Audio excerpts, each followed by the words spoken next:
call the Committee on Transportation and Infrastructure to order. Pursuant to Committee Rule 6F and House Rule 11, Clause 2HF, the chairman may postpone further proceedings today on any question of approving any measure or matter or adopting an amendment in which a recorded vote of the yeas and nays is ordered. I'd ask unanimous consent that the chairman be authorized to declare a recess at any time during today's meeting, and without objection, that is so ordered. All rosters and texts have been distributed electronically, and paper copies are also available here in the hearing room. As a reminder, the committee may use an electronic voting system for any requested recorded votes. So today, the committee is considering approval of updated subcommittee rosters due to changes on the majority side, the fiscal year 2027 views and estimates of the Committee on Transportation and Infrastructure, and a General Services Administration Capital Investment and Leasing Program resolution. And finally, I'd ask unanimous consent for the committee to use an amendments roster for any items under consideration by the committee. And without objection, that's so ordered. First item for business today is approval of the revised subcommittee roster due to membership changes on the majority side. And so I call up the subcommittee rosters for consideration. Without objection, the rosters will be considered as read and recognized. I recognize myself for a quick statement. Pursuant to House Resolution 1176, Congressman Clay Fuller of Georgia and Congressman Kevin Kiley of California were appointed to the Committee on Transportation and Infrastructure. I'm pleased to welcome the newest member of the House of Representatives, Congressman Clay Fuller from Northwest Georgia, to the committee. Prior to his election, Congressman Fuller served as an officer in the United States Air Force and Georgia Air National Guard. He also served as a district attorney for Lookout Mountain Judicial Circuit. He has already had an eventful introduction to the committee as he participated in our surface markup just a couple weeks ago. The revised rosters reflect the addition of Congressman Fuller to the Subcommittee on Water Resources and Environment, Highways and Transit, and Railroads, Pipelines, and Hazardous Materials, and Congressman Kiley to the Subcommittees on Water Resources and Environment, Highways and Transit, and Economic Development, Public Buildings, and Emergency Management. Congressman Kiley, we are glad to have you back on the committee, and Congressman Fuller, we look forward to working with you for the rest of the Congress. Does anyone else wish to speak on the amendments roster? Seeing none, I'd ask unanimous consent for the approval of revised subcommittee rosters due to membership changes on the majority side, and without objection, that is so ordered. The revised subcommittee rosters have been approved. The next item for consideration is the views and estimates of the Committee on Transportation and Infrastructure for fiscal year 2027. And I call up the views and estimates, and without objection, the first reading is dispensed with. The views and estimates are now considered as read and open for amendment at any point. I recognize myself for a quick statement. The committee has been busy and productive during the 119th Congress. We've held 49 hearings and roundtables, reported 53 bills out of committee, and 46 bills referred to the committee have been approved by the House. Most recently, the committee favorably reported the Build America 250 Act, a bipartisan surface transportation reauthorization which provides core infrastructure investments to the nation. This bill will advance our highways and railroads and contains the largest investment in bridges in the history of the United States. This critical bill also addresses the Highway Trust Fund fairness issue, strengthens the user fee foundation that was built upon, and provides new funding for the trust fund for the first time in over 30 years. I can't stress how important it was for that the committee acted to ensure that all users of the nation's highways begin paying into the Highway Trust Fund, not just the users who drive gas and diesel-powered vehicles. And it provided this new funding mechanism to the Highway Trust Fund. Further, the committee helped deliver reconciliation legislation that provided historic investments to the United States Coast Guard for border and national security, as well as a down payment on the modernization of America's air traffic control system. And it will continue to be busy, this Congress, for the committee as we work together on a Water Resources Development Act, advance the committee's reported pipeline safety bill, FEMA reform and aviation safety legislation, and more. And I'm proud to say that we've advanced critical legislation in a bipartisan manner, and our hard work is paying off for the American people. I appreciate Ranking Member Larson for working with us on all these important items, as well as the views and estimates that we are considering today. And I'd urge my colleagues to support the views and estimates for fiscal year 2027. Now recognize Rick. Thank you, Mr. Chair, and thank you for working collaboratively on the budget views and estimates. We've had a productive session so far, having drafted and passed the Bipartisan Alert Act in the House and marking up a bipartisan surface transportation reauthorization bill in this committee. We still have work to do for the remainder of Congress, including working with the Senate to get the Alert Act enacted, getting the Build Act, Build America 250 Act, and the FEMA Act to the floor and enacted, and passing a bipartisan Water Resources Development Act, or WRDA bill, as well as conducting our continuing oversight of the administration's air traffic control modernization efforts. These views and estimates, I believe, reflect our desire to continue working in a bipartisan and productive manner, and I urge my colleagues to join me in supporting the FY 2027 budget views and estimates. With that, I yield back. Do any other members wish to be recognized? Seeing no one, are there any amendments to the views and estimates for fiscal year 2027? Hearing none, the question is now on adopting and submitting the views and estimates for fiscal year 2027 to the House Committee on Budget. All those in favor signify by saying aye. All opposed signify by saying nay. The ayes have it, and the views and estimates for fiscal year 2027 are adopted. Pursuant to House Rule 10, Clause 4, I'd ask unanimous consent that the fiscal year 2027 views and estimates as adopted by the Committee on Transportation and Infrastructure be submitted to the Committee on Budget. Without objection, that is so ordered.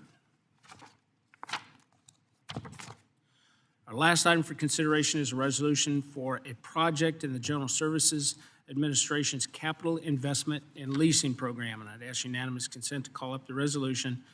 It is now considered as read and open for amendment at any point. Without objection, that is so ordered. Recognize myself quickly for a statement. So the GSA resolution that we're considering today is an alteration project of the GSA's headquarters.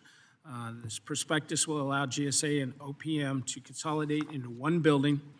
This continues the committee's efforts to shrink the federal footprint, reducing the taxpayers' liability, and ensure that space usage is consistent with the requirements set in the public buildings reforms that we enacted in the Water Resource and Development Act of 2024. In fact, GSA has informed the committee that this prospectus would boost the building utilization rate by over 80%. And I want to thank Subcommittee Chairman Perry for his work on ensuring that this project makes sense to the taxpayers. With that, I urge my committees to support the resolution and recognize Rick for a statement. Thank you, Mr. Chair. I support the GSA's resolution before us today, which provides the GSA with the authority to renovate its headquarters building located at 1800 F Street Northwest in the Capitol. 1800 F Street was constructed for the Department of Interior in 1917 and placed on the National Register of Historic Places in 1986. Between 2009 and 2013, GSA used American Recovery and Reinvestment Act funding to renovate elevator, mechanical, plumbing, and life safety systems in 60% of the building. But the remaining 40% of the building has been empty due to poor ventilation. In 2026, FY 2026, that is, GSA submitted the prospectus before us today, which provide GSA with $239 million to complete the renovations. GSA plans to keep this building in its inventory and co-locate the Office of Personnel Management there. According to GSA, once GSA and OPM are in the building, the utilization rate will exceed 80%. So I support this resolution and urge my colleagues to do the same, and with that, yield back. Does anyone else wish to be recognized on the GSA resolution? Seeing no further speakers, are there any amendments to the GSA resolution? Hearing none, the question is now on the adoption of the GSA resolution. All those in favor signify by saying aye. All opposed signify by saying nay. Opinion of the chair, the ayes have it, and the GSA resolution is agreed to and approved. Thank you, everyone, for participating today. Pursuant to Committee Rule 6 of the Rules of the Committee on Transportation and Infrastructure, I note the presence of a quorum for actions taken on all committee business today. I'd ask unanimous consent that the staff be authorized to make all necessary technical, clarifying, and conforming changes to each item adopted today to reflect the actions of the committee Without objection, that is so ordered. I remind members that we are about to transition into an aviation subcommittee hearing. Please allow staff just a moment to prepare the hearing room for the next committee activity. And with that, the Committee on Transportation Infrastructure has completed its administrative and organizational business for the day. The committee stands adjourned.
The Subcommittee on Aviation will come to order.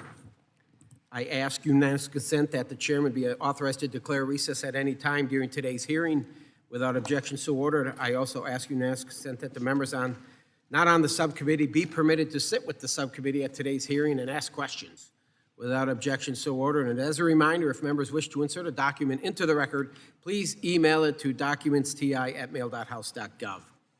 I now recognize myself for the purpose of an opening statement. Good morning, and thank you to our panel of witnesses for being here today. Good to see you. Each of you brings a unique perspective to this important discussion on the state of America's small airports and rural communities' access to the national airspace, or the NAS. Airports are more than transportation hubs.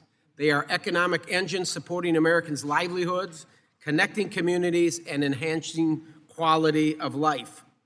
There are nearly 5,000 public-use airports and heliports across the United States, and almost 3,300 of these facilities are on the FAA's National Plan of Integrated Airport Systems. These numbers are certain to grow as advanced air mobility technologies emerge and become integrated into the aviation system.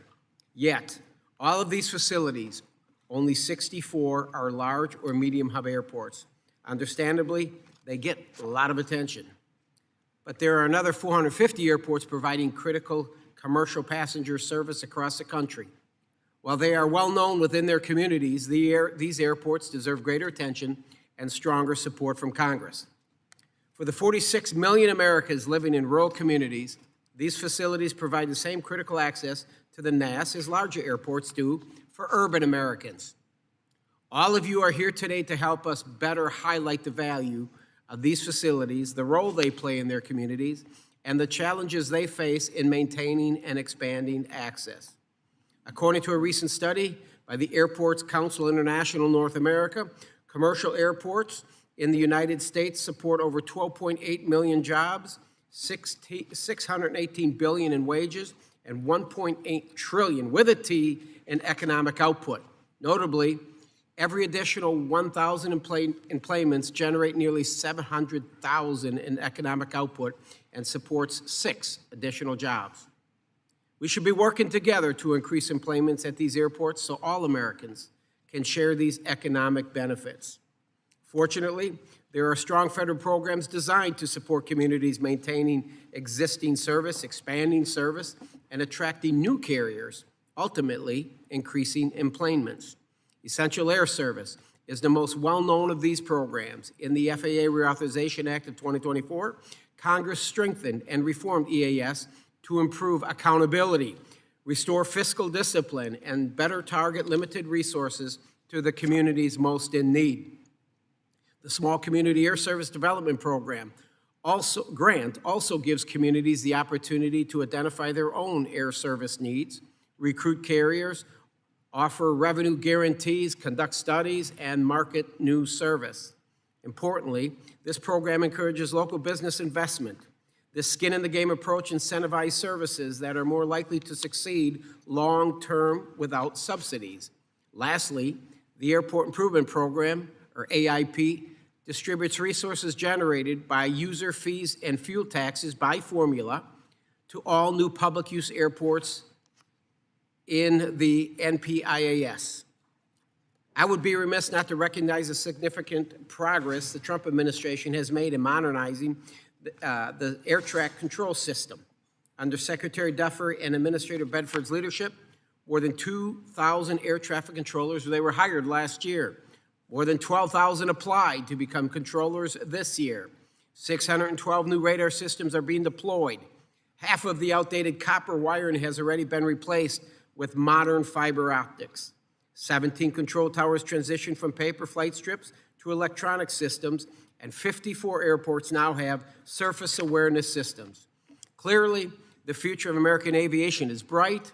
And with that, I again thank our witnesses for traveling here today, and I look forward to your testimony. I will now recognize Ranking Member Carson for a 5-minute opening statement. Good morning, and thank you, Chairman Nels, Chairman Graves, and Ranking Member Larson. It is an honor to be here for our first Aviation Subcommittee hearing this year.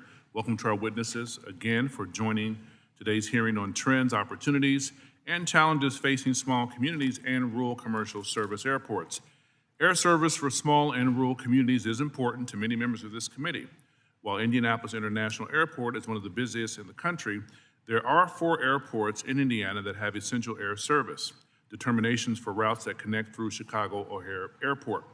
The 2024 FAA reauthorization is actively creating a positive economic impact on small and rural communities through the preservation of EAS programs and raising the per-passenger subsidy caps, improving the alternative EAS program, increasing the Small Community Air Service Development Program annual authorization level from $10 million to $15 million, and while prioritizing applications that restore flights that have been lost or substantially reduced, and boosting airport improvement programs, funding to $4 billion per year, and revising apportionment formula, which increased annual formula funds for both large and small airports. Finally, we can all agree that airline passengers, regardless of whether they're flying into a major hub or a non-hub airport in their small communities, deserve one level of safety. This means maintaining and improving the similar pilot training requirements, aircraft certification standards, air traffic control staffing and technology, safety data tracking, and other tools that we use to keep the national airspace system safe. Thank you again to our witnesses. You all play a very critical role in ensuring continued service to small and rural communities, and I yield back. The gentleman yields. I now recognize the chairman of the full committee, Mr. Graves, for 5. Thank you, Chairman Nels, and I want to thank our witnesses for all being here. Last year, Congress passed and the President signed into law an historic $12.5 billion investment in our nation's aviation infrastructure, accomplishment that I was very proud to have led in the House. That investment is already delivering meaningful results, as has been pointed out today already. Deploying new radars, replacing communications infrastructure, deploying airport surveillance systems, and hiring record number of air traffic controllers. There's more to be done, and additional investments are needed to complete this modernization effort, and I'm committed to working with the administration and my colleagues to identify the remaining needs and find a vehicle to secure those resources that are going to be needed to finish the job. We must continue to build upon the momentum initiated by last year's historic investment and expeditiously roll out the most modern and safest aviation system possible. Whether they support commercial, passenger service, or provide public accessibility facilities for general aviation pilots, airports are pillars of our community and drive economic growth and improve the quality of life of all of our communities. Critically, small airports are also the primary training ground for pilots. We must protect and preserve our freedom to fly for everyone, whether they are operating a personal aircraft or conducting business aviation or traveling as passengers on commercial airlines. That's why I'm proud that this committee worked in a very bipartisan fashion to pass the FAA Reauthorization Act of 2024, and we continue to conduct strong oversight of its implementation. This bipartisan law made important reforms to the aviation sector by addressing workforce challenges, improving passenger experience, establishing the first ever general aviation title, and increasing financial supports for our airports nationwide. And with that, Mr. Chairman, I yield back. The gentleman yields. I now recognize the ranking member of the full committee, Mr. Larson. Thank you, Chair Nels and Ranking Member Carson, for holding today's hearing on connecting rural America to the national airspace system. I thank the witnesses for joining us today, and we have plenty to discuss. I look forward to your testimony. Airports are vital economic engines that power our local communities, especially in small and rural ones, and many of the ones I represent. They serve as critical transportation hubs to safely bring people together. This will be important in the coming weeks as fans travel across the country and from around the world to watch their favorite teams in the World Cup. And we look forward to welcoming them to the Pacific Northwest, where Seattle and Vancouver will be hosting 13 of those games. Airports also generate good jobs, stimulate local businesses, and attract financial investment. A 2025 Airports Council International North America study found that airports with commercial service support 12.8 million jobs and produce $1.8 trillion of annual output. In my district, we have a few small airports, ranging from Arlington Municipal Airport in my hometown, which dates to 1934, Orcas Island Airport, Lopez Airport, Friday Harbor Airport, Skagit County Regional Airport, I don't want to forget Concrete Airport. There's a few more as well. They're all going to call me and tell me I forgot to name them. But Congress recognized the importance of small and rural airports when we passed the 2024 FAA reauthorization. The law increases funding for the airport improvement program to $4 billion annually, of which at least $150 million must be spent on airport climate, noise, or other environmental projects. The law also improves the lives of neighboring airport communities by requiring the FAA to develop a plan to transition away from leaded fuel in general aviation by 2030. So whether connected via regional airlines, charter flights, or general aviation, these small and rural hubs serve as alternatives to overburdened metropolitan airports. Unfortunately, regional and value airlines face specific challenges ranging from workforce issues to surging fuel prices. Many of you mentioned in your testimony that increased demands on the NAS have also increased demand for a skilled aviation workforce. Mr. Collins, you specifically mentioned the need for more aviation maintenance technicians, while other witnesses referenced the increased competition for pilots. To meet these needs without decreasing our safety standards, Congress, the FAA, and stakeholders must expand the talent pipeline and improve efforts to recruit, train, and retain a robust U.S. aerospace workforce from every part of our society. To address this, the 2024 reauthorization invests $60 million annually in aviation workforce development grants to train the next generation of aviation manufacturing workers, airport maintenance technicians, and pilots. In the Northwest and across this country, aviation means jobs that pay well and are key to long-term economic growth, and I encourage the FAA to quickly implement these programs and distribute these grants in a timely manner. Ms. Black, your testimony also touches upon small aircraft economics and how increased operation costs have led regional carriers to use larger, more efficient planes. Mr. Collins and Mr. Pecoraro, you both explained that a factor contributing to this trend is the lack of regional jet manufacturing pipelines, just as there aren't many options for new fuel-efficient regional jets. It's a challenge that the Pacific Northwest is up to tackling. To help meet these regional aircraft needs, the 2024 bill directed the FAA to bring on a much-needed expertise in its aircraft certification office.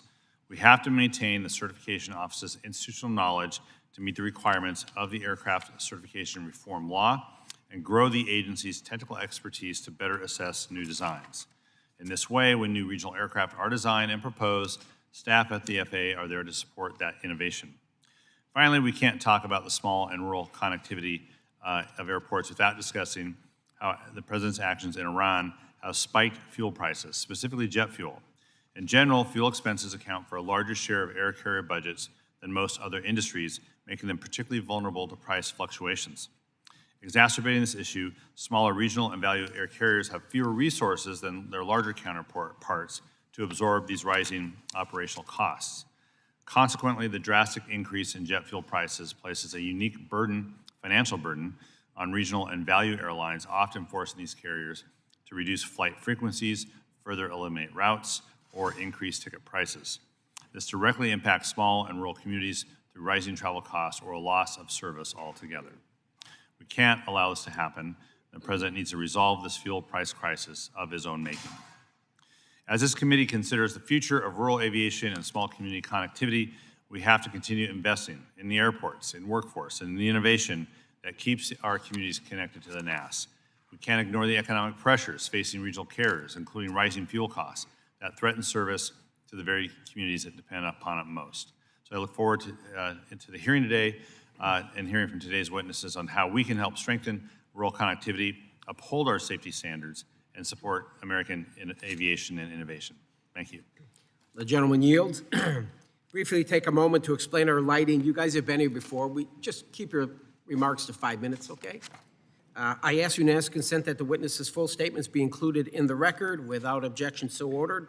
I also ask unanimous consent that the record of today's hearing remain open until such time as our witnesses have provided answers to any questions that may be submitted to them in writing. Without objection, so ordered. I also ask unanimous consent that the record remain open for 15 days for any additional comments and information submitted by members or witnesses to be included in the record of today's hearing. Without objection, so ordered. And as your written testimony has been made part of the record, the subcommittee asks that you limit your oral remarks, again, 5 minutes. With that, Ms. Black, you're recognized. Thank you, Chairman, Ranking Member, members of the subcommittee. Thanks for holding this hearing today, and thanks for the opportunity to be here. Last year, regional airlines flew 1 in 3 departure and served almost all U.S. airports. We fly to communities of all sizes, but for 2/3 of the nation's airports, we provide the only source of scheduled commercial air service. That service connects people to healthcare, colleges, military bases, and loved ones. It supports $153 billion in yearly economic output and about 1 million jobs. But rural America still doesn't have the air service that it needs.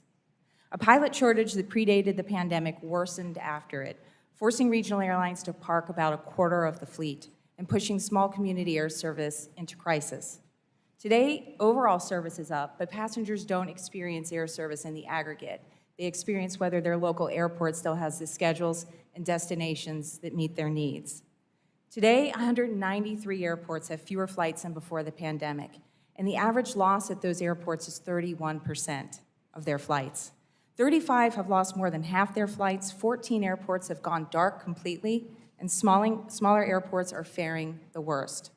Several forces are driving this. First, infrastructure. Safety is the foundation of everything we do, and air traffic control modernization is foundational to safety. I'm a member of the Modern Skies Coalition, and I support its goals. We cannot leave rural airports behind. The focus on DCA is necessary.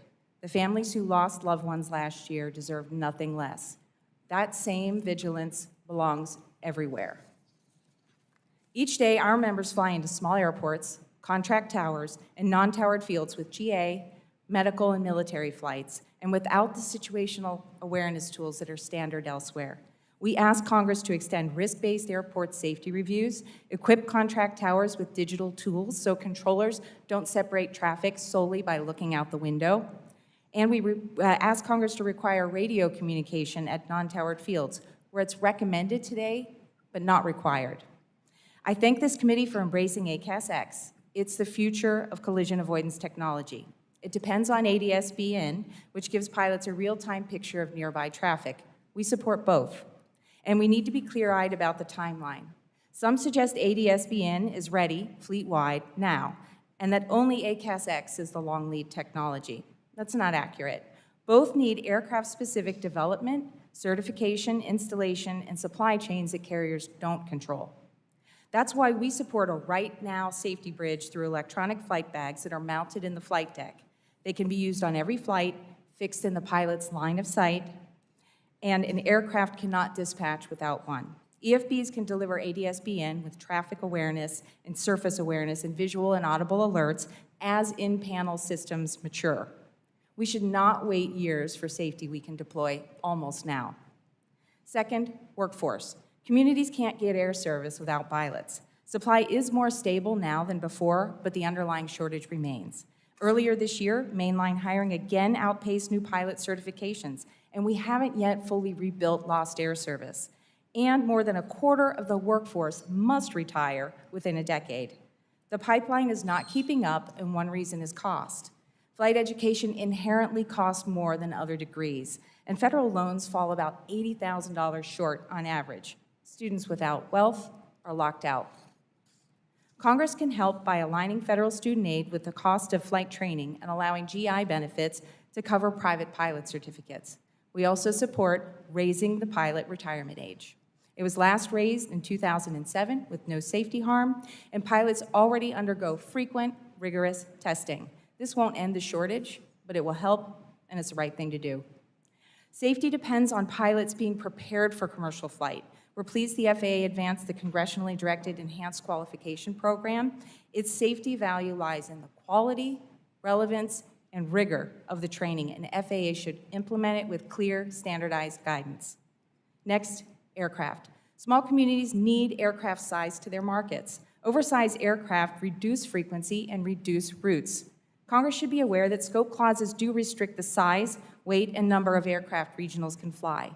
Finally, federal programs. EAS preserves service to many rural communities, and it drove $2.3 billion in economic activity per year before the pandemic. We urge full funding, stable contracts, and timely transitions. SCASD is another tool to attract and keep air service, and we support it. We appreciate your focus on rural connectivity, and we hope you see us as a partner in the work ahead. Thank you for holding this hearing and for including me in it.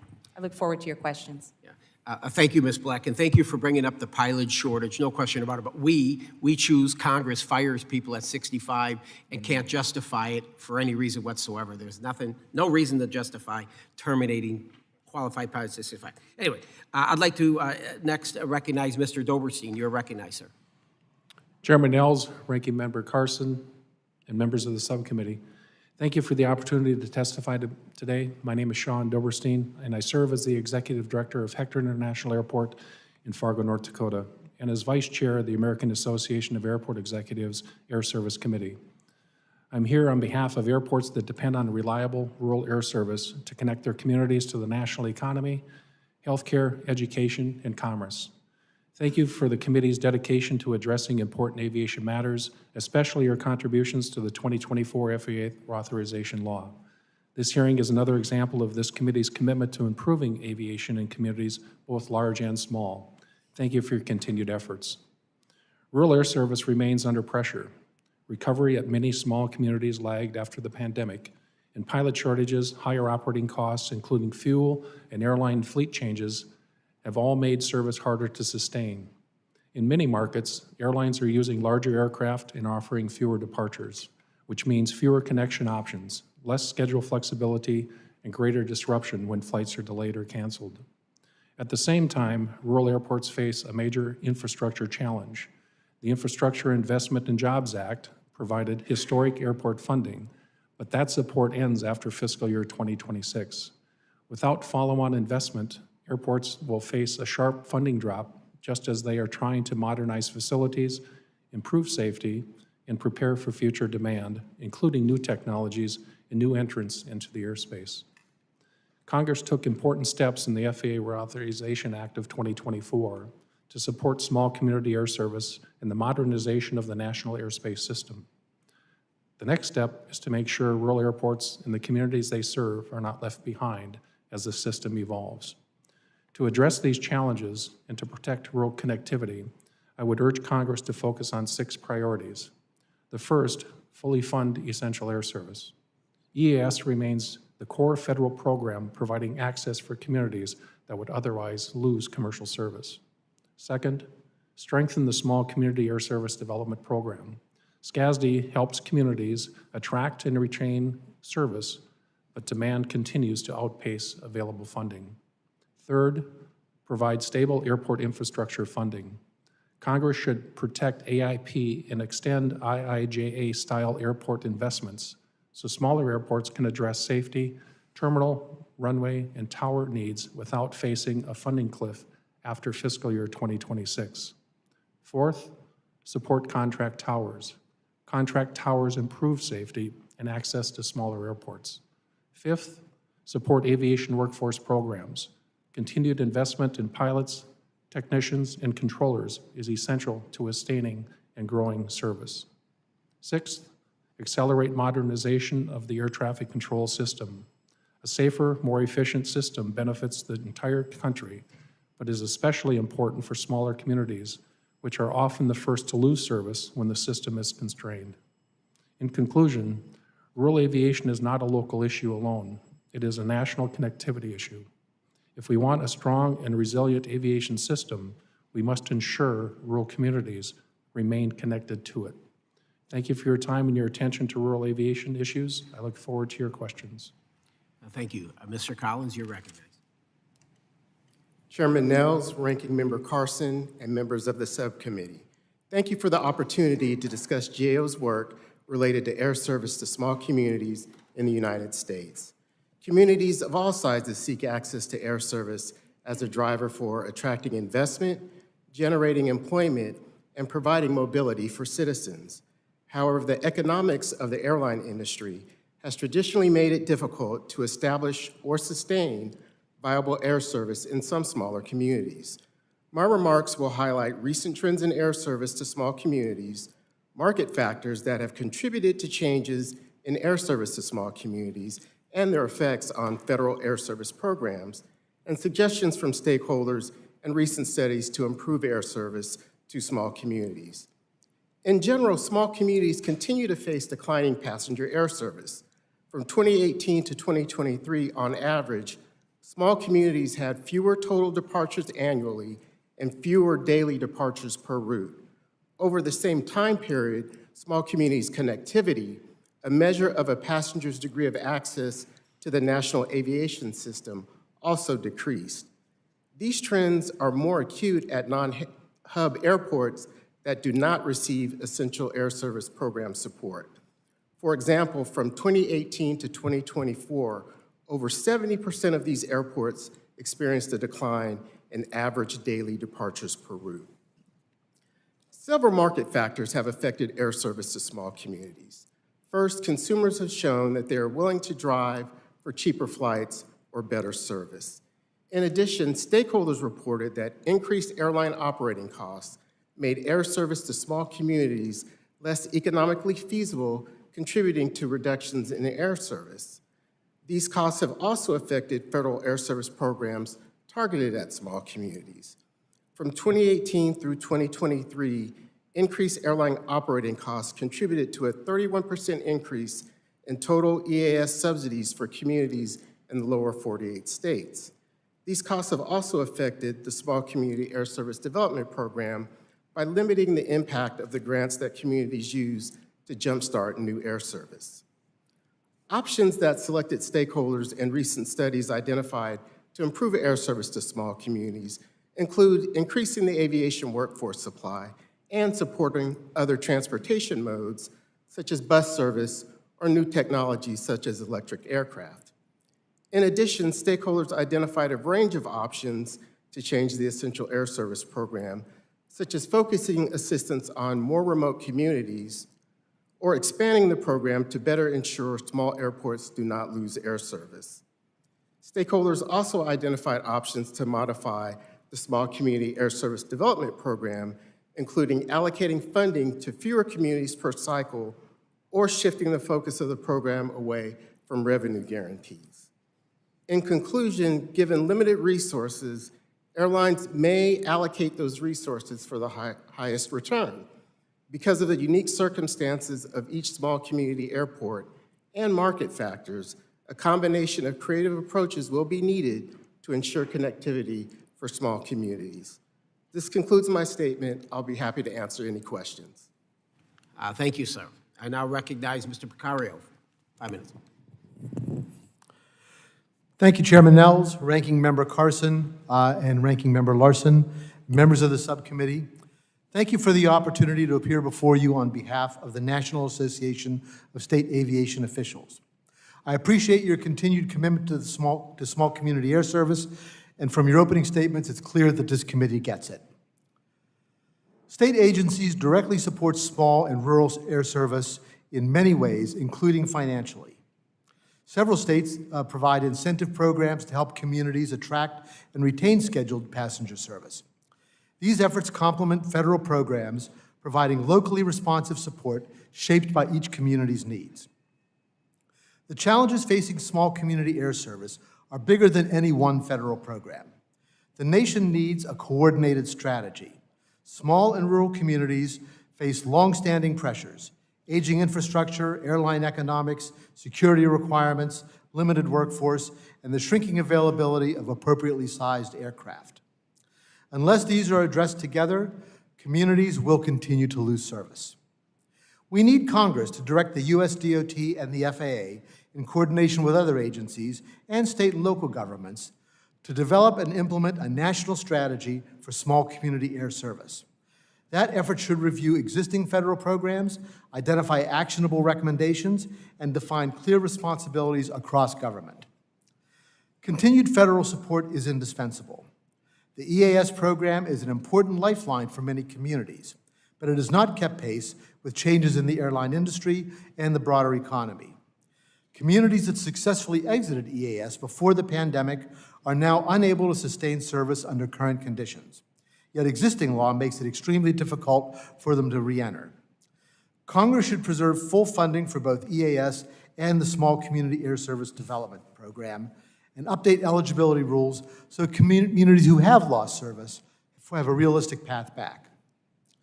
Infrastructure needs are equally pressing. Many small community terminals are aging, undersized, and unable to meet current needs. General aviation airports face similar funding challenges, even though they may provide some of the most practical near-term platforms for emerging aviation technologies and future service opportunities. Congress should continue robust airport improvement program funding at the full authorized level and examine long-term changes to better support non-primary entitlements and general aviation infrastructure. The regional aircraft fleet, vital to many small communities, is in decline. Airlines are moving to fewer, larger aircraft with more favorable economics, while many 50-seat regional jets are reaching the end of their useful lives. When right-sized aircraft disappear, access disappears with them. It becomes harder for smaller markets to maintain frequency, affordability, and reliable connectivity to the national system. We must identify and repair and fix the barriers preventing new regional aircraft from entering the market. Finally, workforce shortages continue to affect the entire aviation ecosystem, especially pilot recruitment and retention. NASAO encourages Congress to continue to support pathways that improve the pilot pipeline. In closing, the challenges facing small community air service are structural, compounding, and urgent, but not beyond solving. With a strategic national approach, continued federal assistance, sustained infrastructure investment, support for right-sized aircraft manufacturing, and expanded workforce development, Congress can help ensure that small communities remain connected to the national aviation system. NASAO and the states stand ready to work with you to ensure that small and rural communities have access to the NAS. Thank you again for your leadership and your continued attention to this important issue. I'd be pleased to answer any questions you may have. Thank you, sir. Thank you all for your testimony. We will now turn to questions from the panel. I'll recognize myself. I think just for awareness, that I think, Ms. Black, you brought it up, but the FAA Administrator, Brian Bedford, testified last week at the Senate Commerce hearing that any new integrated system, ACAS-X or ADS-B-in, is 10 years away. 10 years. The electronic flight bag option that you mentioned, Fag, can be deployed. It can be done immediately. So I just wanted to bring that point up. Ms. Black, too, in addition to guaranteeing a safely operated national airspace, we have a responsibility to ensure that rural Americans have an accessible national airspace. The necessity of access for regional aircraft is indisputable. Can you describe any obstacles on the horizon for your carriers, and how can Congress hurt or help? Thank you for the question. I think that the obstacles on the horizon are related to workforce. Certainly, we need to have pilots to operate the flights, and aircraft related. We need to have the aircraft to operate the flights as well. The risks to each, workforce obviously, is that we don't have enough. We see that that pipeline is thinning. There are things that we can do to fix it, including right-sizing student loans so more people from working class backgrounds can get into this career. And with respect to the fleet, it's important that as we advance safety, that we bring it to communities of every size, but we do it in a way that works with the fleet and not against the fleet, or in a way that could ground the fleet. So to your point of the electronic flight bag, that's a way for us right now to create that level of safety while we pursue integrated systems that the supply chain may not keep up with. Those are the biggest, I think, risks right now. Fair enough. Do you have an estimate on how many pilots the regionals will lose to the major carriers over the next 12 months? The next 12 months, did you say? I think I actually saw estimates from 7,500 to 8,500 or so. And to put that into context, the pipeline actually produced about that amount last year, a little bit less actually. And using a 12-month rolling average, it looks to produce about 8,000 or 8,300. So we're already behind. Sure. So what that really means is that the regionals serve 94% of our commercial airports. 94%. Correct. The mainline carriers serve just 36%. So that means regionals serve Two-thirds. They're the only mode of transportation, two-thirds of our nation's airports, but yet you're going to lose all these pilots, and we could see that even. We're going to lose more service to more smaller airports as a result of the pilot shortage. It must be addressed this year. It's got to be addressed. Mr. Doberstein, Fargo, haven't been there, has received a few SCASDAP grant awards. The program is appealing because it incentivizes local support of new air services that have the potential to continue unsubsidized. How have you been successful, and how has the local economy benefited? And you have any suggestions to strengthen the program? Thank you for the question. Yeah, we've been the recipient of 4 SCASD grants dating back to 2005. The first grant was awarded to us, and Delta Airlines implemented service to Salt Lake City. That was done in 2006, but unfortunately the service was suspended in 2008 as Delta reallocated aircraft to Seattle and Los Angeles for other competitive reasons. Our second grant was awarded for service to Dallas back in 2011, and that service is thriving today. It's doing extremely well. Our third grant was for Seattle service, working with Alaska Airlines. Fargo had a large population of Microsoft employees in our community that were traveling back and forth to Seattle. Unfortunately, the pandemic resulted in more virtual use of their time and less air travel, so we terminated that grant. And currently today, we have a grant on the table right now for implementing service to Charlotte, and working with American Airlines on that. My suggestions would be to increase the amount of funding for the SCASD program, maybe reduce the number of recipients, to increase the amount of money each recipient would receive due to the higher costs that are in place today with workforce, fuel, and other things. Thank you. Mr. Collins, we're aware of the ballooning cost to EAS. We've lowered the subsidy cap in the FAA reauthorization. It will help. You have talked about the successes of SCASDAP, where projects with a local match are more competitive. 2 questions. Would the solvency of EAS benefit from the small local investment? And what else can be done to reduce costs and increase our return on investment in the EAS? So with respect to EAS costs, we do have ongoing work related to looking at ideas that stakeholders have for reducing those costs. I will now recognize Mr. Carson for 5. Thank you, good Chairman. I'm curious, I oppose the administration's proposal to limit federal student loans for some of the programs that produce the most qualified pilots. Can you talk about the financial costs to becoming a commercial pilot, and how updating federal student loan eligibility could level the playing field and attract more diverse talent? Thank you for the question and for the interest. The first step to becoming a professional pilot is a private pilot license. So one thing we can do is actually, outside the student loan program, is allow the GI Bill to fund that. Today the rules exclude that, so that's just a common sense fix that we can make to allow the GI Bill, those earned benefits, to cover the full spectrum of pilot training. With respect to student loans, right now, it can cost, almost $200,000 or so, and flight training is inherently expensive. If you think about it, you've got aircraft, insurance, fuel, specialized instructors, so these are not ordinary college costs, and the federal student loan apparatus was just not designed to support those costs. These are great, money-good opportunities. They're transformational careers, but you got to be able to get there. The gulf that exists between the caps of student loans and the actual cost is upwards of $80,000. And so with families without access to wealth or private capital, that gap is decisive. What are the biggest infrastructure needs of small hub and small airports? Have small airport infrastructure needs evolved because of changes in airline services, i.e. airlines upgauging from smaller planes to larger planes? Sorry, the question was to me about the economics of small aircraft? Everyone. Yeah. I think this is a complex, cyclical kind of conversation. Sometimes we hear that the reason that these smaller aircraft are not in the market anymore is that the economics don't support it. In reality, we had a pilot shortage that absolutely collapsed it absolutely collapsed capacity.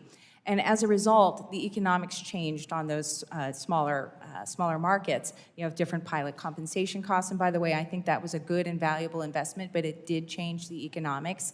And you also have network carriers that are trying to parse a limited supply. And so they do that by upgauging, by seeking to move more passengers at once. The problem is when you upgauge because you have to, because you're trying to fill a need, not because the demand requires it, you lose destination options and you lose frequency, and then even fewer passengers use that route because if they have the option to drive, they might. Of course, not everybody can drive, but those are the ways that something starting with the pilot shortage can weaken those economics and undermine the market. And lastly, I authored federal requirements for secondary barriers, controversial at first, in commercial passenger aircraft. Airlines and aircraft manufacturers have been making progress, but in the last few weeks, there have been multiple attempts by unruly passengers to try to gain access to the cockpit or other doors. Where are your member airlines in installing secondary barriers? Is it still controversial? Has it been more embraced over the years? I think there's no controversy about the requirement. We understand the rule and we intend to comply. What you may be referencing is the fact that, and again, this speaks to the supply chain, in the timeline that was provided to comply with this, our manufacturer came up with a solution. But the facts are regional aircraft don't look like mainline aircraft. We've got a different forward lav, different setup, and so installing a door works on a narrow body or a wide body, but you can't install a door on a regional. So when that actually came to market and was installed, we did find some safety and some occupational issues that we had to be worked through. And so that's why you see some of these requests for an additional period of time to comply. But the goal is to get those secondary barriers installed and complete and trained. Thank you, ma'am. I yield back.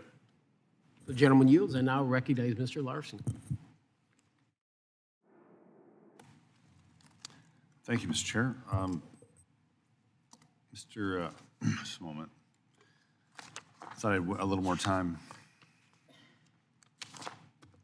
Yeah, Mr. Carrero, I'd like to ask you the same question that was just asked of Ms. Black about the cost efficiency, fuel efficiency of a 50 to 100 seater, and whether or not you think that helps to solve the issue. Is that a beneficial option for regional airports, the smaller airports? Yeah. Thank you, Mr. Larson. I think, when we look at the economics of air travel, I think it's pretty clear that, if you have larger aircraft going into a community less frequently, what that does is it drives people who wanted to travel on a Tuesday, but the aircraft doesn't leave until Wednesday, to make the choice to drive 6 or 8 hours or whatever it is to the next commercial airport that they need to get to. That's going to result in fewer people actually taking that aircraft. So instead of having, a reasonably full 50-seat aircraft, you're going to have, maybe one-third full larger aircraft. The airlines are going to find that less sustainable. And it creates a cycle where people are going to make the choice that they're going to find other ways to get places. What that does to the community is it decreases their access to air service.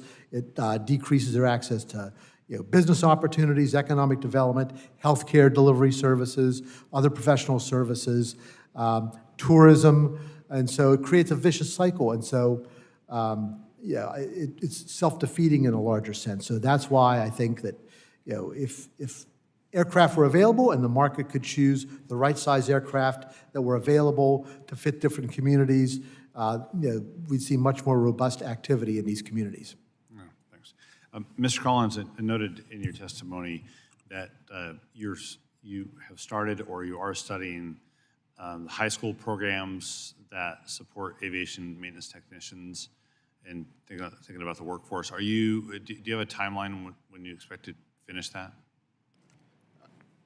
We hope to have that work completed in 2027. I can reach out to your staff and give you a more direct time frame. All right. And related then, have you looked at have we asked you to look at the Aviation Workforce Development Grant Program? I noted that the administration has come out with a NOFO on it. I'm a little disappointed with the NOFO, but have you looked at the grant program that we first created in 2018. It was known as Section 625 grants.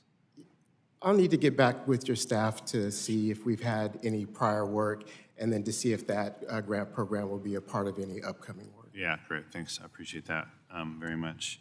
Ms. Black, can you explain, please explain how this unexpected fuel shock has impacted carriers?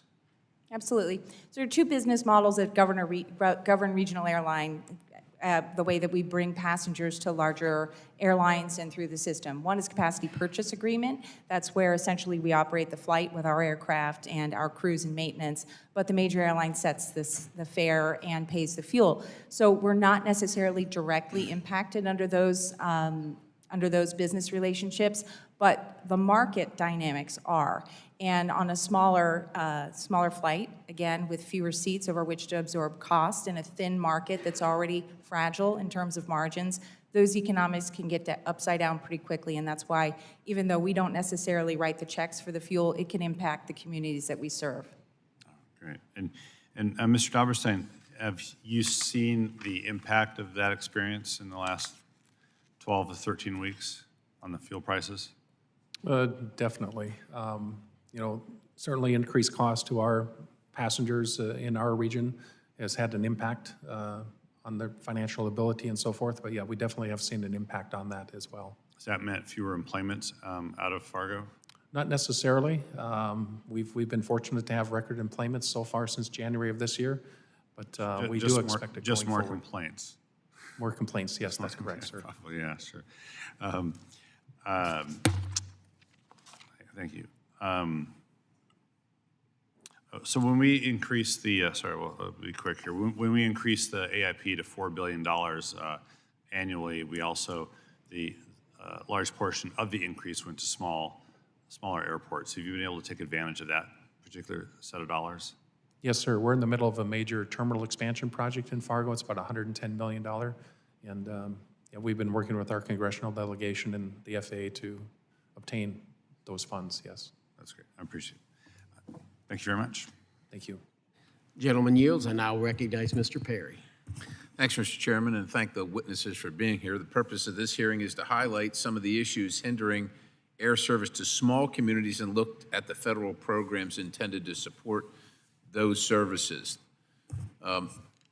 Unfortunately, I think, I'd just like to have a discussion about this. We keep on throwing money after what seems to be economically unfeasible routes, and these market interventions have in turn created additional problems that we want to address, but the answer always seems to be throw more money at it, and I'm not sure that's the best answer, and certainly I don't believe that's the sustainable answer. It's the inevitable result of a program like EAS, and I know each one of you, I think, has supported it and said that we should actually do more of it. But it does allow the government to choose winners and losers based on oftentimes political calculations as opposed to actual service needs. The program was created by the Airline Deregulation Act of 1978 as a temporary, remind everybody, a temporary program as the industry was deregulated. It's a perfect example of no government program really being temporary. It's nearly 50 years later and the program remains in place, receiving $687.5 million in FY26. In recent years, the program costs have skyrocketed, increasing 31% from 2018 to 2024. And there seems to be little incentive to maximize productivity because the government just pays for it. The subsidy does pick winners and losers among airports and communities as neighboring airports compete against those that are subsidized by taxpayers at the federal government level for essentially the same market in many cases. Making matters worse, the DOT has approved subsidies for EAS-funded leisure routes, creating even more government-funded competition for non-EAS airports. Moreover, the EAS program, as well as SCAD's DP program, have created perverse incentive for airlines that damage the ability of non-EAS airports to compete for their subsidized neighbor airports as they are forced into a pay-to-play revenue guarantee scheme just to attract the service. Now, Congress has acknowledged the unfairness of these subsidies and for neighboring airports when creating the program, and it structured it to alleviate the most obvious economic harm created by the issue, which is banning access to EAS subsidies within 70 miles of medium and large hub airports and placing reasonable restrictions within 175 miles. Those restrictions have not applied to small hub airports, however, and those are the ones that have far more limited financial resources to withstand the competition, and they could actually benefit from additional employment. As a result, we end up with absurd outcomes like you have in the district that I'm honored to represent, where Harrisburg International Airport is forced to compete with an EAS-subsidized airport 32 miles away. Now, I'm not trying to punish that airport. I mean, I'm happy for those folks, and I've landed at the airport. We're happy that it's there. But I have to defend the airport and the airport system that I represent. This is to Mr. Collins. Do you think applying the pre-existing restrictions to small hub airports would help foster a more fair environment that doesn't force airports to compete with neighbors that are funded by their own tax dollars? So we've not taken a position on that particular issue. Ultimately, those are... Yeah, but I have to take a for position Congress. on that issue. So we're here to discuss that, and it'd be great if the experts, so to speak, would weigh in with something other than, yeah, the situation sucks, but we don't have an answer, so y'all figure it out. That's why we're having to discuss, like, that's essentially what we're saying here, right? So you're saying you don't take, does anybody take a position? What I can say is in our discussions with stakeholders, some have noted that perhaps with EAS, it should be targeted to those communities that are quote unquote truly remote, which again is a decision for Congress to make. But to your point, there are voices that understand that the subsidies can create distortions in the market, and ultimately, again, it's up to you all to decide which. Well, it'd be good to have some information from you folks that live this day in and day out. Look, I'm a fan of airports. I used to fly and land at them. We're not building any new ones, so we want to retain the ones that we have. We all get that. But what market-based reforms do you think that can be made to help these airports grow without throwing, more tax dollars to make them compete against the very money that they earn against their competitors just a few miles away? And like I said, we're not mad at their competitors. We want them to remain too. But there's got to be some market-based approaches because the government has sought to fix this problem. They haven't fixed the problem, and the answer is to throw more money at it, which tends to make either the problem worse for the airport that's not participating or create a whole new problem, which we're not addressing. The gentleman's run out of time. You may have to send him an email. I now recognize Ms. Scholten for 5 minutes. Thank you so much, Chair Nails and Ranking Member Carson, for holding this really important hearing. The Essential Air Service Program is truly a lifeline in my district and throughout other portions of rural America. Muskegon County Airport is a key connector to West Michigan, and since changing EAS providers, the airport and surrounding region has seen incredible growth. In just 1 year, MKG has seen a 55% increase in passenger activity. Through support from the EAS program, enplanement at the airport has increased by nearly 200%, putting it on a clear path to return to primary airport status. Additionally, the airport has made measurable progress in reducing its EAS support from $484 per passenger in 2025 to an expected $300 or less in 2026. This is significant progress, and it's why I'm so concerned about proposed statutory changes to the EAS program outlined in the President's FY 2027 budget. The proposed changes would eliminate EAS budget eligibility for communities within 75 miles of small, medium, or large hub airports. Additionally, the language would eliminate program eligibility for communities whose per passenger subsidy exceeds $350 in the most recent fiscal year, regardless of distance from the hub. If the president's proposals were enacted, rural communities, including Muskegon, would be cut off from critical aviation and effectively the rest of the country. The demands for these services are real and will not simply disappear. Costs will be displaced onto residents and businesses looking to grow their workforce. Mr. Pecoraro, can you please speak to the economic impacts associated with successful use of EAS programs, as well as how limiting access to the program would hurt local job growth and tourism? Thank you, Ms. Schulten. First, let me thank you for mentioning Muskegon County Airport. It is a great success story in Michigan, and we're very pleased at how well they're doing there. I would note that in Michigan, in addition to that, Michigan DOT's Office of Aeronautics operates a commercial air service development program, providing annual grants to commercial service airports across 4 areas: capital improvements and equipment, air carrier recruitment and retention, airport marketing, aircraft rescue firefighting training. State engagement in these opportunities is critical for airports, and I think that in Michigan we're seeing great examples of how that works.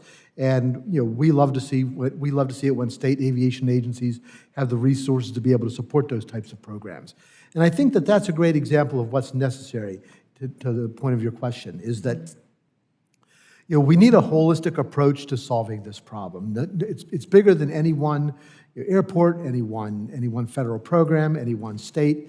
There needs to be a larger approach to this to really try and get to this whole range of problems in order to make an airport ecosystem healthy. And so that's what we're encouraging, and that's what we support today. It's absolutely what we're seeing on the ground as well, so thank you for that.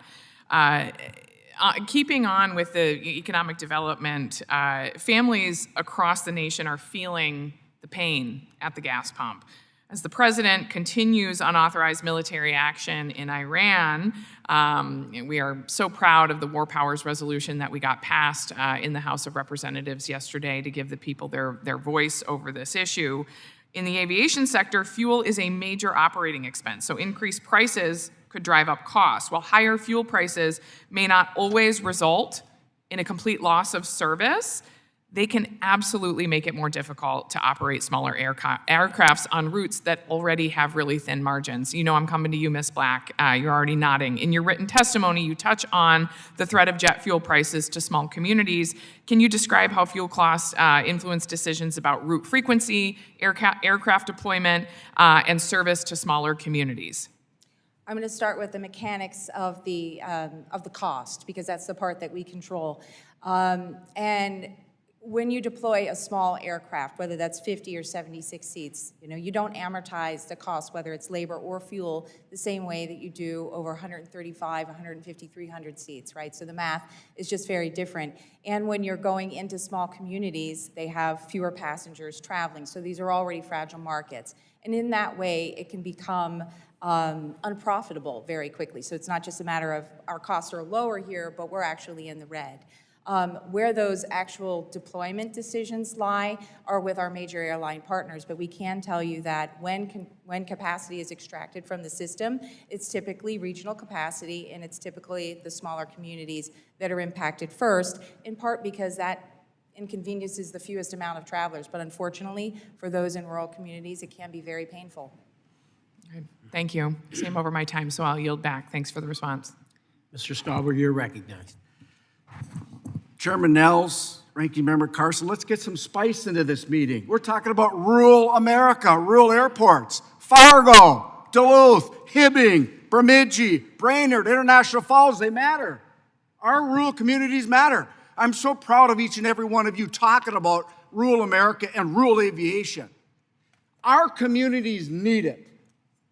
And this is a bipartisan issue. The vast majority of us support rural America, rural aviation, the connection, therefore. We're not taking a back seat. None of you at that dais are taking a back seat, and I'm so proud of you. Mr. Doberstein, $100 million in Fargo. That's spectacular. We have $20 million investment in the third oldest control tower in America, the Duluth Air Traffic Control Tower. We're getting a brand new one, 21st century. I'm excited about these programs, and I'm excited to invest in rural America. We've taken a backseat long enough. I know each and every one of you are proud of your rural airports in Michigan. They matter to those communities. We shouldn't have to drive 6 or 8 hours. We shouldn't have the airline saying we're going to bring bigger aircraft, 300-seat aircraft, we're not filling them, so we're only going to come every third day or every. We need everyday service in our rural communities. And one of the questions that was asked was the 50-seat passenger aircraft.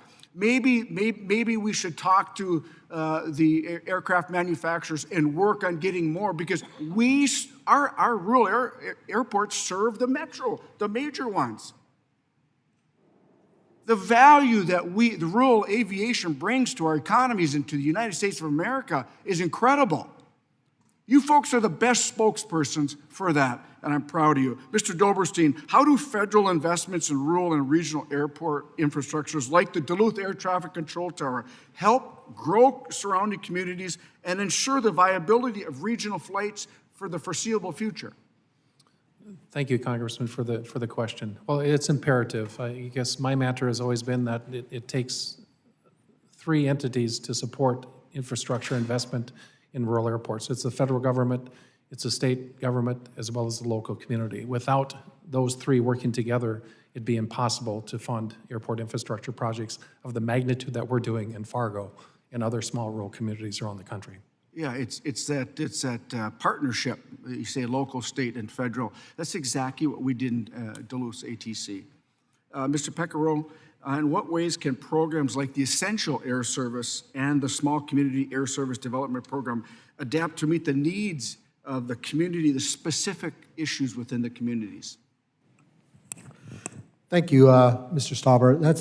That's an important question. I think that the way that we'd like to see both EAS and Small Community Air Service Program work together is to look at the larger needs of these communities and figure out in the many years since these programs have been created, how has the industry changed? And I think that's a critical point to make. The way that the airline industry operated 40 years ago or more when these programs were created is very different than it is today. And so the way we're going to serve these communities and support them is going to be very different than it was back then.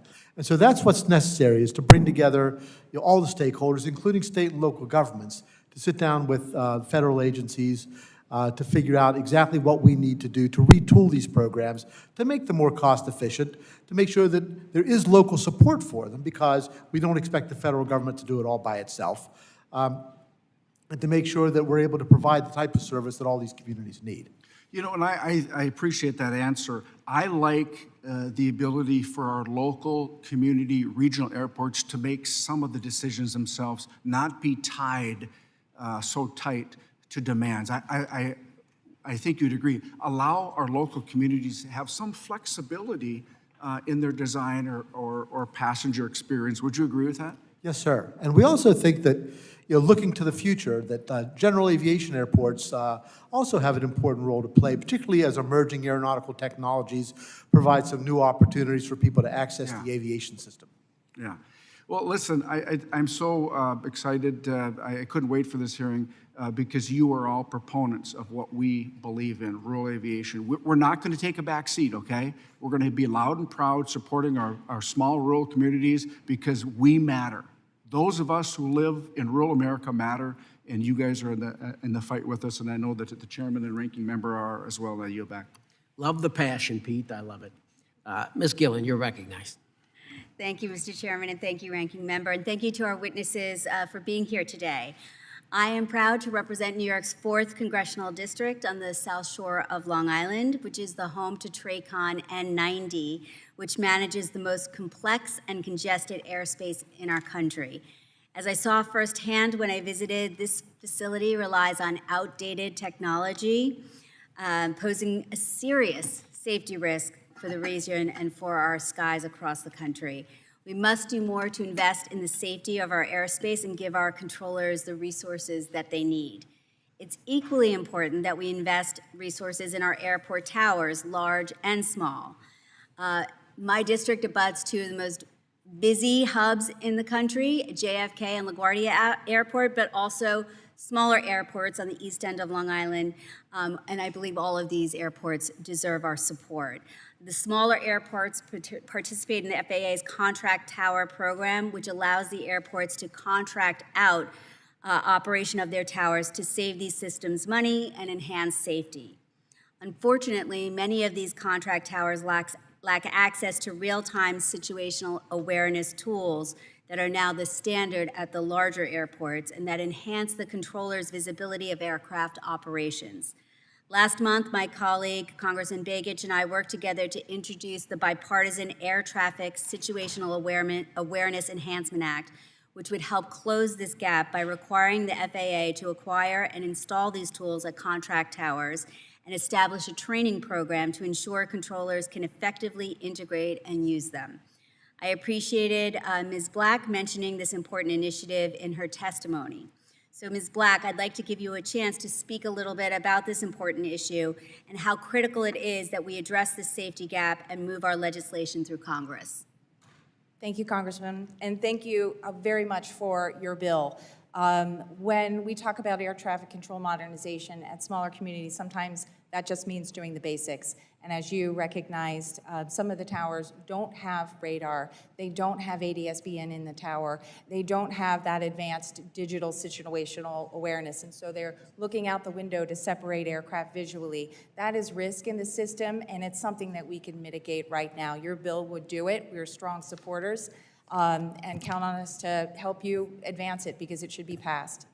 Well, thank you. I appreciate that. And as I mentioned, TRACON N90, the air traffic control facility for managing the New York airspace, is located in my district, and N90 controllers are responsible for managing air traffic in and out of two of the busiest airports in the world, JFK and LaGuardia, in addition to the smaller regional airports in the region like Republic Airport in Farmingdale and MacArthur Airport in Islip. Despite their role managing the busiest airspace in the country, the N90 facility is among the most outdated and understaffed. While our aerospace industry continues to innovate and evolve, our controllers at N90 still work with floppy disks and paper strips. Mr. Doberstein, in your testimony, you mentioned the impact of air traffic control constraints on smaller communities like yours. Can you elaborate more on the problems that these smaller communities face today because of our lack of investment? Well, one example would be the reduction in our frequencies to Chicago. Earlier this year, one of our carriers announced that they were going to add service to Chicago, additional capacity opportunities for our passengers. And then as the cap came in place between the FAA at Chicago O'Hare, those flights were taken out. So our community is going to miss out on that additional frequencies and opportunities for our traveling public in our region. Yeah, thank you. Mr.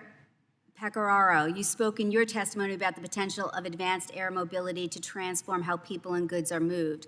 I've met with AAM companies and I'm excited by the opportunities that their aircraft present to reduce airplane noise and traffic congestion in my community on Long Island and across our country. Can you briefly talk about the potential for these new aircraft and the barriers that smaller airports like Republic and MacArthur may face in supporting their operations? Sure. Thank you, Ms. Gillen. Yes. Briefly, I'll just say that we think that while AAM is not a short-term solution, certainly it has tremendous potential in the longer term to provide a great deal of additional access for people in a cleaner and quieter fashion. And we think that's going to certainly important, particularly in districts like yours where that's a concern of many residents. We think that one of the most exciting parts in the shorter term of providing this type of access is for fixed-wing hybrid aircraft to be able to provide regional aircraft as we're talking about access to smaller communities to maybe support or replace some of the aircraft that we were talking about earlier that are phasing out of their life cycle. Thank you. I look forward to working with you on this going forward. Gentlelady yields. I now recognize Mr. Owens. Thank you, Mr. Chairman and Ranking Member.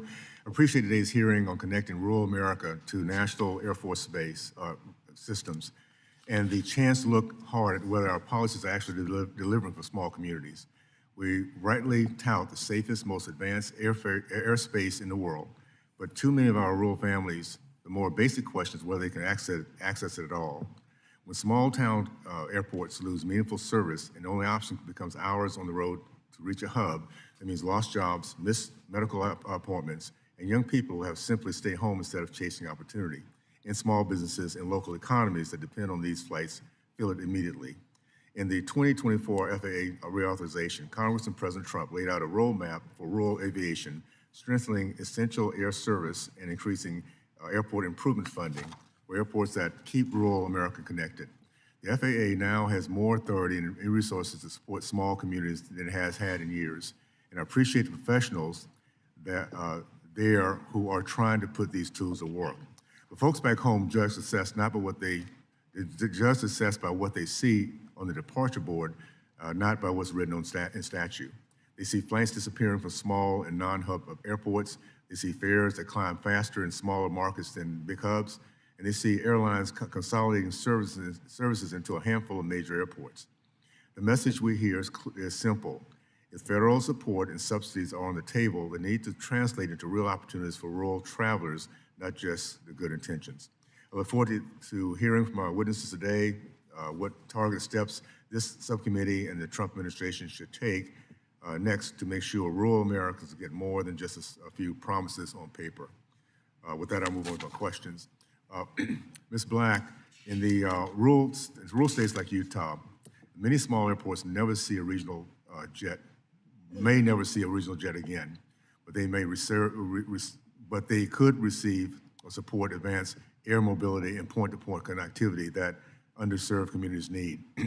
With companies like Beta Technologies already active in Utah, ahead of Olympics and DOT leadership, publicly highlighting these opportunities, what does the regional airport industry need to see from Congress to ensure small airports are not left behind as AAM scales?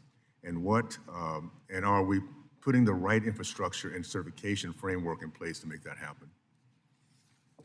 Thank you for the question. We're very excited about AAM technology. Unlike a lot of the investments, this is coming to market on the smaller side of capacity, on the regional side, so we're excited about it. At the same time, some of these developments are 5-10 years away, so we do still need to have investment in the fleet that can serve markets right now. In terms of helping airports prepare for bringing this technology online, I think some of the support may be financial. They need to be able to meet the needs of the new aircraft, having charging infrastructure, change the way that we're dealing with propulsion in the maintenance. And so I think continuing to look at that will be really important. At the FAA, it's important that they have the ability to certify these new technologies as they come online and help to integrate them into the system safely. Ms. Collins, GAO has been tracking small community air service for years. If you look strictly at the data since 2024 FAA reauthorization, including new subsidy caps, SCASPD increases, and AIP changes, do you see any early signs that these reforms are stabilizing the service at small and non-hub airports, or are we still on the same downward trajectory in terms of departure and connectivity? Our work has shown that we're still on the same downward trajectory. I think one of the challenges with the SCASDAP grants is, they're facing cost pressures and can't always provide the minimum revenue guarantees that airlines are demanding, and that makes it difficult for them to attract, and then once they attract, continue service. Okay. Mr. Piquera? Okay. Setting federal policy aside for a moment, what is the most effective thing state aviation agencies can do right now with its tools already in hand to strengthen rural air service? Whether that's targeted state grant programs, coordinated marketing, or smarter system planning, what does a gold standard state playbook look like in your view? Thank you, Mr. Owens. Certainly, system planning is always critical, to be able to look ahead and understand what the changing needs of the community are going to be so that we can help those local airports plan for that service is always critical. The second most important thing, I think, is the partnership that state aviation agencies have with the FAA. State agencies work closely with the FAA from the headquarters to the regional offices to the airport district offices to make sure that the right funds are flowing to airports in accordance with that system plan so that we can try and meet the infrastructure needs of those airports. And that's, that's a great deal of what state agencies are concerned with, is trying to make sure that the infrastructure is right. Beyond that, and I would say looking to the future, we've got to look to how we want to develop the airports of the future. And so we appreciate this committee in the reauthorization bill, creating planning grants so that airports and state aviation agencies are going to be looking at those issues in the near term so that we'll be prepared for the future. Thank you, and now you're back. Gentleman yields, and I'll recognize Ms. Titus. Thank you, Mr. Chairman. I represent the 1st District in Nevada. That's the heart of southern Nevada, includes Las Vegas. But you also have the Henderson Airport and the Boulder City Airport, and the traffic is increasing to both of those general aviation as people come into Las Vegas for all these big events that we are anticipating. We've got 40 million visitors a year, and travel and tourism contribute $86 billion to our economy. So this is the key to our success and survival. As a member of this committee, I've always had a priority to be sure that everybody has access. We want people to come from everywhere to Las Vegas. So if it's small town, rural, big city, we want them to have that kind of access that's convenient and affordable. And we know that their experience in Las Vegas begins the minute they get to the airport or get on the plane. It doesn't start once they get to the Strip.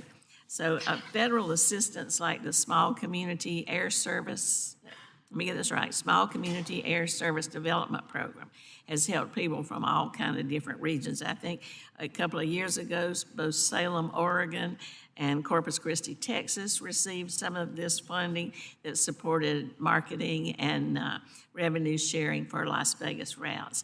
So can I ask you, Ms. Black, how would you speak to the contribution of regional airlines to supporting travel and tourism? How does travel and tourism impact your members' decisions of what routes to add? And are there any emerging markets that you all are looking at or changing up like Southern Nevada? Thank you for the question. Regional air service to the smallest communities alone, I'll start with the big one, is the economic impact. It drives $153 billion in yearly economic activity. And that's probably a conservative estimate because we weren't able to capture all the downstream that you're talking about that really does generate. But the part that is missing from that equation is the quality of life and the ability to connect to places like Las Vegas from wherever you are. Sometimes we treat driving and flying like it's neutral exchange, and it's not. It's actually, there's a safety benefit as well, because last year, almost 40,000 people lost their lives on the highways. Flying is much safer, so air transportation is part of a safer transportation system. When it comes to the programs that support it, EAS similarly is a force multiplier. It drove $2.3 billion of economic activity before the pandemic, supported 17,000 jobs. These are just some of the ways that air service is extremely valuable, and we should continue to keep supporting it. Well, thank you. You know, part of this access, too, is affordability. And so I'd ask you, Mr. Collins, we have seen that domestic airfare from most of the small communities has increased at a higher rate than from the major carriers. Is there a reason for that domestically, and something we need to be doing to address it, to help with that situation? So we've not done specific work looking at the changes in airfares. What I can say is that, generally the increased operating costs of having an effect for all routes within the country. I know that's true, but I think there are some statistics that show it's increased more for these small regional airlines than for the bigger ones. I thought maybe there's a reason for that. Yeah, we've not done any work to Just specify that. Economies of scale, maybe. Okay, well, domestic travel is more important than ever right now because international tourism is down. We certainly see it from Canada and Mexico and Las Vegas and all across the country. People aren't coming here. It's more expensive, the gas is higher, the rhetoric is negative, the visa process is lengthy and complicated. We're adding fees to national parks. That's not helping with tourism. Adding requirements for looking at your social media to get a visa, that's not helpful for tourism. So the more y'all can do internally, the better. I would just mention real briefly, getting the TIFIA eligibility in the recent Move 250 bill seems to be something that will perhaps help you with the infrastructure of your airports. Are y'all involved in that or aware of that? Or Yes, ma'am. That's certainly a valuable tool that many airports use. okay. And I would just say, if I could, Elko Airport in Nevada, I'm not sure if that's in your district. No, it's but not, that's- but I'm not aware of But it. that's been one of the real success stories, using the Small Community Air Service program to restore midday service to the airport. Great, then you don't have to drive all that way on the loneliest highway to get from Elko to Reno. Yes, It's ma'am. a long way. Thank you very much. I yield back. Gentlelady yields. I now recognize Mr. Barrett. Thank you, Mr. Chairman. Thank you all for your testimony. And I think as we look at the nature of what we're discussing today, too often we talk about rural communities like the area that I serve, or other small towns and medium-sized communities across our country, especially in the Midwest. We call those flyover country. Well, those aren't flyover country. They're areas where people take off and land and go about their business that they need to connect to the national airspace and get to their destination. I take the flight from Lansing here to Washington, D.C., right, from my district, close to home, and can arrive here safely and in time for, the responsibilities and the business of the day that I have here as a member of Congress. And that's an important thing that I appreciate. And other people are on that flight, that are connecting to somewhere else at Washington, D.C., or whether they have business here. Connecting our state capital with our nation's capital is an important piece. But that's true of every, regional airport we have throughout our country, that it connects people to the places they need to go, or to the next stop in their travel, ultimately to their final destination. Mr. Pecoraro, right? Did I say that correctly? I know you were talking to my colleague, Ms. Skolton, about some of the synergy between the state of Michigan and our aviation office there, and some of the federal programs and everything.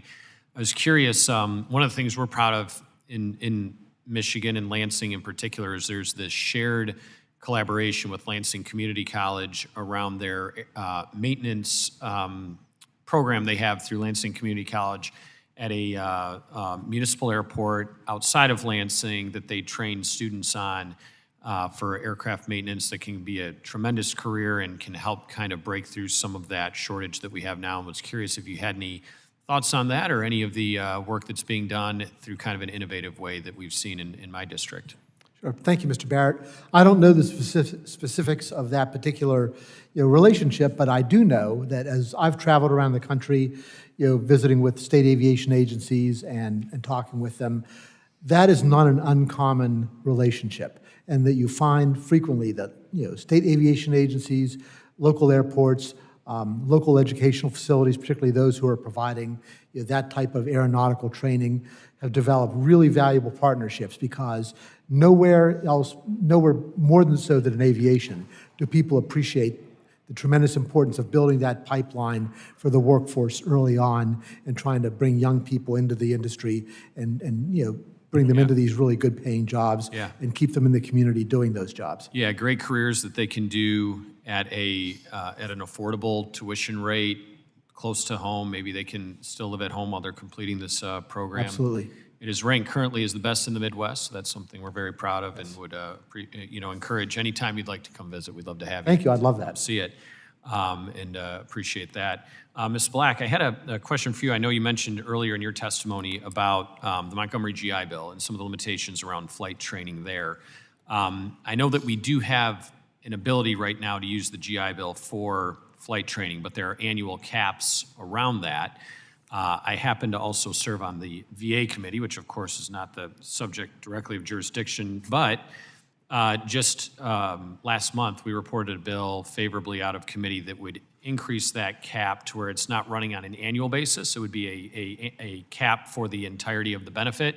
It would be a $100,000 lifetime cap, more or less, that you could take at your own pace to achieve the flight training that you need. Obviously, there are limitations on that. We want accredited programs so that people are getting real benefit out of that. Would that help resolve the issue that you've described? Yes, it does help. Anything that starts to right-size the ability to finance the education for the actual cost of the education is very helpful. One of the most important things that can be helpful there, though, is allowing that GI Bill to be used for the first phase of certification, which is a private pilot certificate.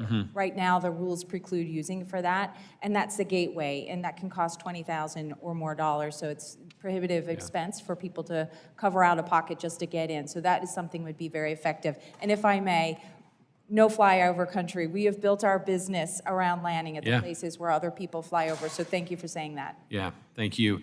Last question with the time I have left. I know you mentioned some of the issues with ADSB and other things. We've taken on a considerable amount of effort here after the tragedy that we had here over Washington, D.C.'s airport about a year and a half ago. Yesterday, I had a meeting with some airline pilots who are from my district who said that ACAS technology could be, a considerable number of years away, whereas we've seemed to be taking testimony that it is closer, far closer than that, maybe within the next year. Do you have any thoughts on where that stands? If it's a technology gap, if it's a hardware gap, or if it's something that we can integrate more quickly? I would start with saying, that the ACAS X is the end goal. We support it. We thought that the committee looked at the advanced technology. There's a misconception out there that only ACAS X is the long lead technology. In fact, for a lot of the fleet, including almost all of the regional airline fleet, there is not right now a certified product for ADSB for regionals, so we support that. But what we suggest is a bridge that allows us to get right now those safety improvements rather than waiting until 2031 or in reality, likely after that, because the supply chain is not positioned to get us there by 2031. To use the electronic flight bags as an interim measure that will immediately start providing a safety increase and enormously increase situational awareness compared to where it is now. Thank you, Mr. Chairman. Apologies for running late. Gentleman yields. I now recognize Ms. Norton.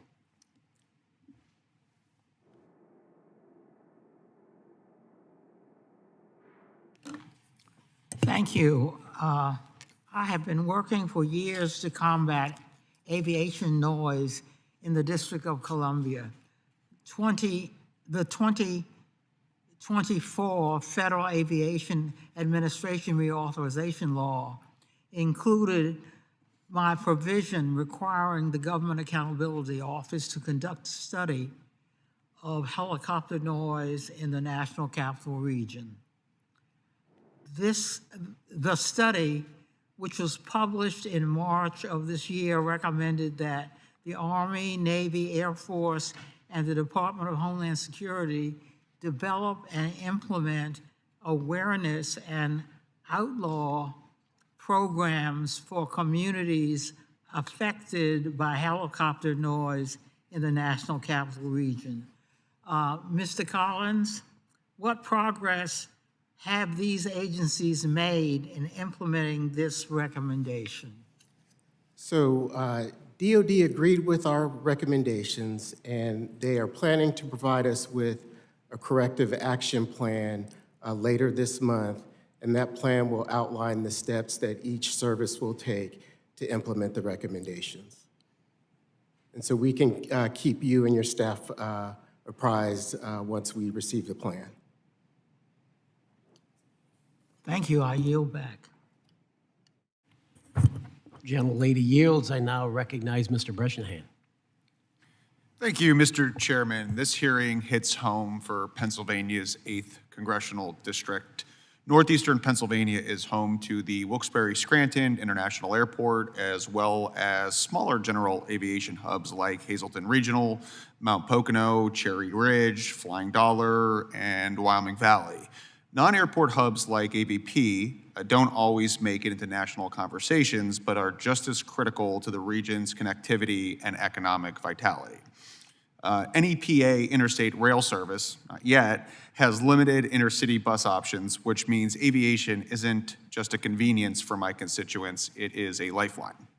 I'm glad the subcommittee is taking the time today to focus on the challenges facing small and rural communities and make sure they are not left behind.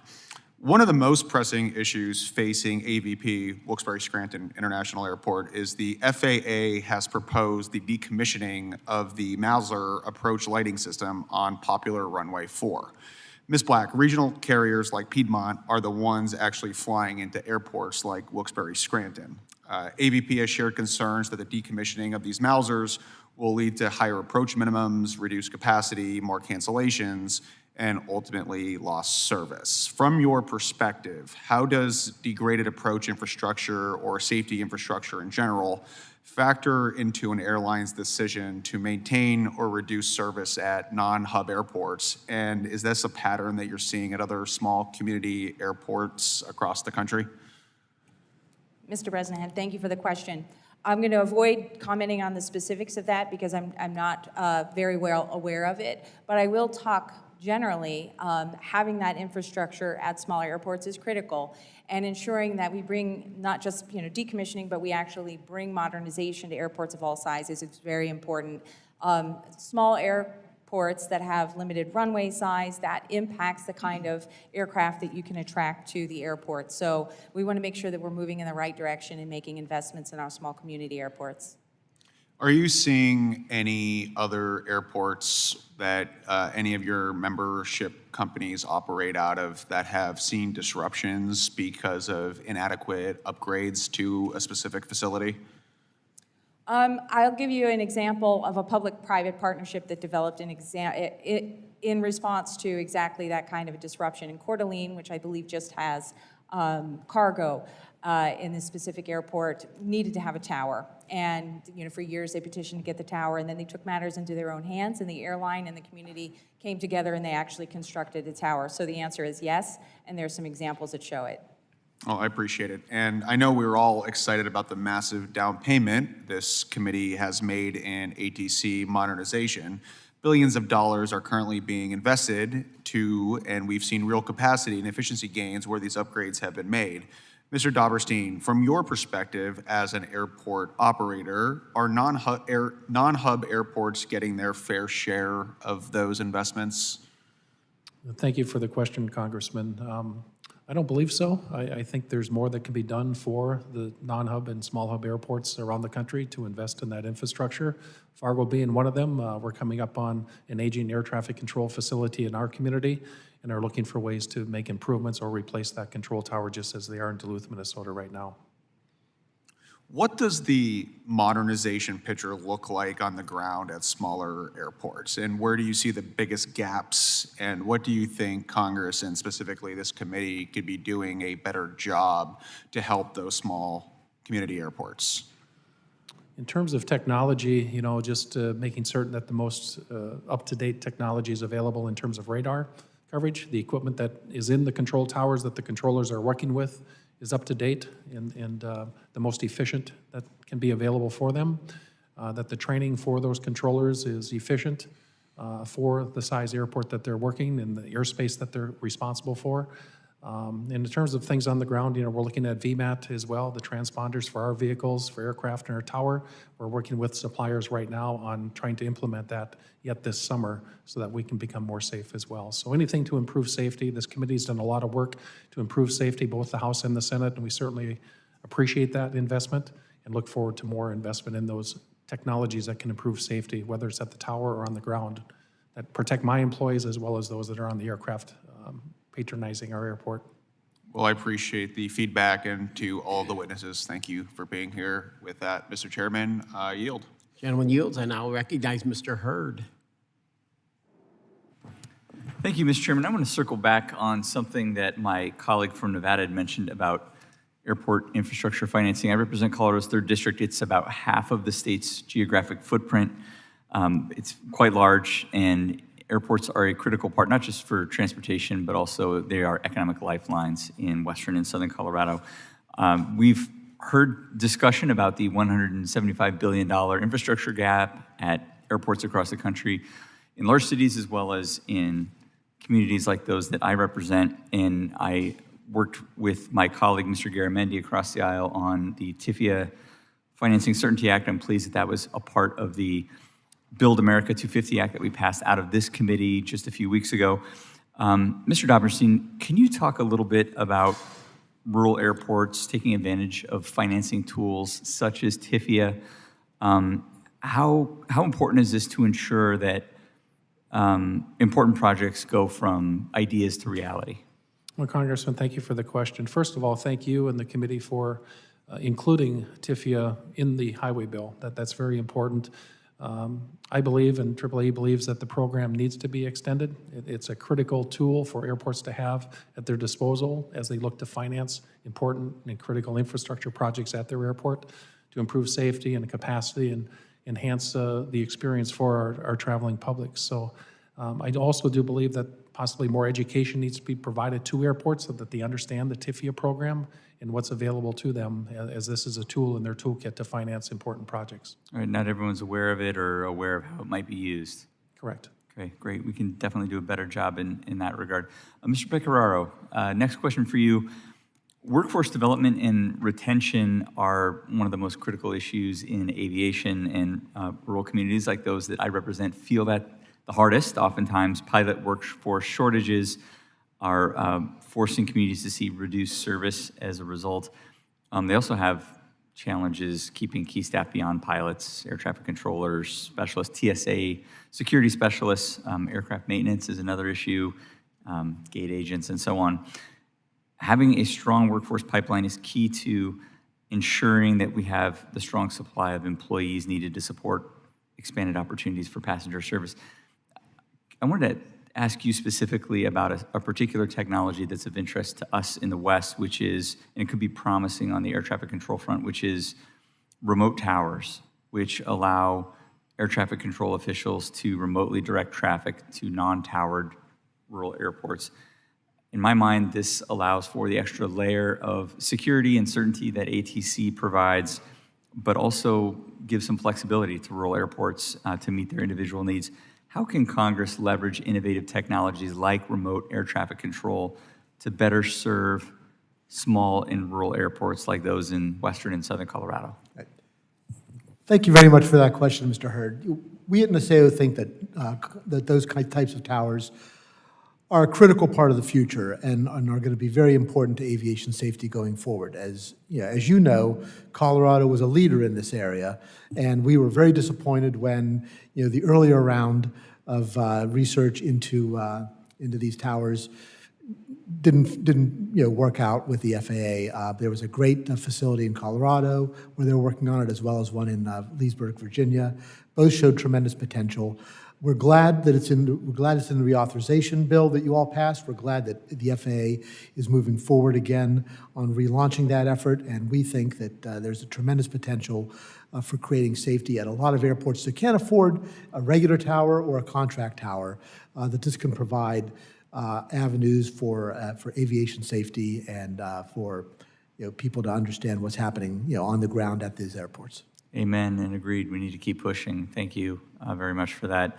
Ms. Malarkey-Black, as I mentioned earlier, airports are a gateway to jobs, they're an economic lifeline, healthcare, education, tourism, business opportunities, all those things.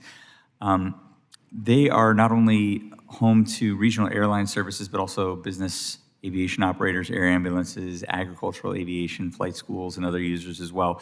From your perspective, how does the loss of regional airline service affect the long-term viability of these smaller airports and their economic outlook? I think you just look at thank you for the question. If you look at the headlines from when regional airlines had to park a quarter of our fleet and capacity dropped out, it was communities are in crisis, and you saw airport directors that were talking to the press, talking about what a calamity it was.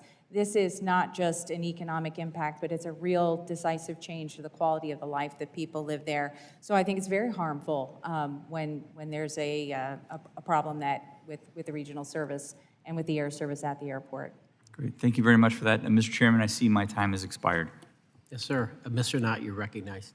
Thank you so much, Mr. Chairman. It's great to be here. This is an important topic, and I represent sort of the Triangle region of North Carolina and East, which is it's a fertile ground for rural airports. And I have an interesting story. My grandfather, a number of years ago, actually came back from World War II and sent a request to Mr. Cessna about how to construct an airport. He had put together various parcels of land, and Mr. Cessna wrote him back with a how-to manual. And so my grandfather contracted all of the necessary components, He graded the airfield, and that airport is still in existence today in eastern Wake County, North Carolina. And it sort of hits on what I want to talk to you all about.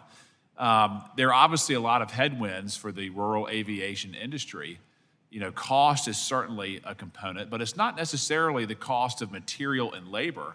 It's the regulatory costs that come with the delays, the permitting, the frivolous lawsuits, and it's a tragedy whenever a decades-old or even older airport will close because they cannot maintain compliance because of the bureaucratic overhangs or the regulatory costs imposed with that. So, Mr. Doberstein, I want to talk to you first. What are ways that we in Congress can streamline and can make it more economical to maintain existence as a rural airport? I'm talking about small rural airports.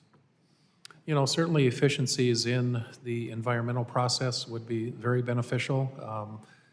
Working with our state agencies, the Department of Health in our state, our local engineers who are experts in those environmental concerns. Right. You know, we all want to be safe in the environment and everything that we do, but certainly trying to expedite the environmental reviews for these important infrastructure projects that we're trying to complete in our airport and other airports across the state and country would be vital for us. And in regards to the I would say the challenges that you face currently to maintain your economic vitality, how would you order those in terms of the top three that Congress can help you with? What are the biggest challenges that you have? Certainly funding is one, to have available funding. And as I said before, that's a federal, state, and local community partnership. Relief with those environmental regulations and policies that we're trying to fight through with the FAA and other federal agencies would be of benefit. And then also just trying to provide extra funds for safety improvements at our airports and airports across the country to make it safe not only for my employees that are out on the airfield, but for those that are arriving, departing on aircraft. And is the funding that you're talking about, is it primarily from Washington, or are you talking about private funding as well? It could be a combination of both, but certainly at the federal level, I think is most critical. And our state has been very generous at our airports in North Dakota. We're very fortunate in that regard in their investment through the legislature and the Aeronautics Commission, and also with the local community. Sure. Mr. Collins, I want to talk to you briefly. I see that your group has recommended an increase in the mandatory retirement age from 65 to 67. Do you know how that calculus was arrived at to go up to 67 as opposed to, let's say, 70, 72? I'm not aware of us making that recommendation. Are you aware of the statutory requirement? I could have misread it. I'm aware of the requirement. And yes. Well, let me ask you then this angle. What are your thoughts about that requirement? So to this point, there hasn't been a safety assessment behind the requirement, so it might make sense to have an assessment to see if there are any safety effects of having the age rate. Do you think that private businesses, states, or other bodies are incapable of determining who could be a safe operator of an airplane? I'm not trying to be hostile. I'm just curious. The 65 age requirement just seems entirely arbitrary to me. I know pilots who have been forced to retire that are perfectly able to continue their career, and it's something that, again, it's just a question at the top of my mind. Yeah, I think it's worth researching whether or not it makes sense and if there are any safety considerations behind that. Okay. Mr. Picard, do you have any thoughts about that? No, sir, I'm sorry, we don't have a position on that. Okay. In regards to the remote towers, I do want to continue that conversation. Sure. There are numerous airports in my district that are waiting for tower approvals and to get the FAA on board with expanding their footprint. And the tower piece is their last component. How can we expedite the use of these remote towers to the more up-and-coming airports? I think lighting a fire under the FAA to move forward with these is the best way to do that. The technology is proven. Yep. I saw it in Leesburg where it worked great. I know that they've got other contractors that they're looking at working with right now, who are different from the ones that were doing it before. But the technology worked 6 years ago when I saw it. It can only have improved since then. The situation that I have is in a county called Johnson County, and they have one of the busiest airports in the state. The only thing they need is increased tower functionality, and they have the funding. For a fraction of the cost of a regular tower. Exactly. They just can't get the approval. Yes, sir. Thank you so much, Mr. Chairman. I'm over. I appreciate it. All right. I now recognize Mr. Stanton. Thank you very much, Mr. Chairman. Thank you to our witnesses for being here for this important hearing. For rural communities, reliable air service isn't a convenience, it's essential infrastructure in Arizona. Small airports support our robust tourism industry as well as connecting residents to healthcare, education, and the broader national economy. Take, for example, Flagstaff, Pulliam Airport, the primary gateway for nearly 500,000 people in northern Arizona, a key gateway for visitors traveling to the Grand Canyon. Yet despite strong demand, Flagstaff ranks among the most expensive airports in the contiguous United States. Passengers face fewer flight options, higher fares. They can't just choose a different airport. The next closest commercial airport is more than 90 miles away, an hour and a half in a car.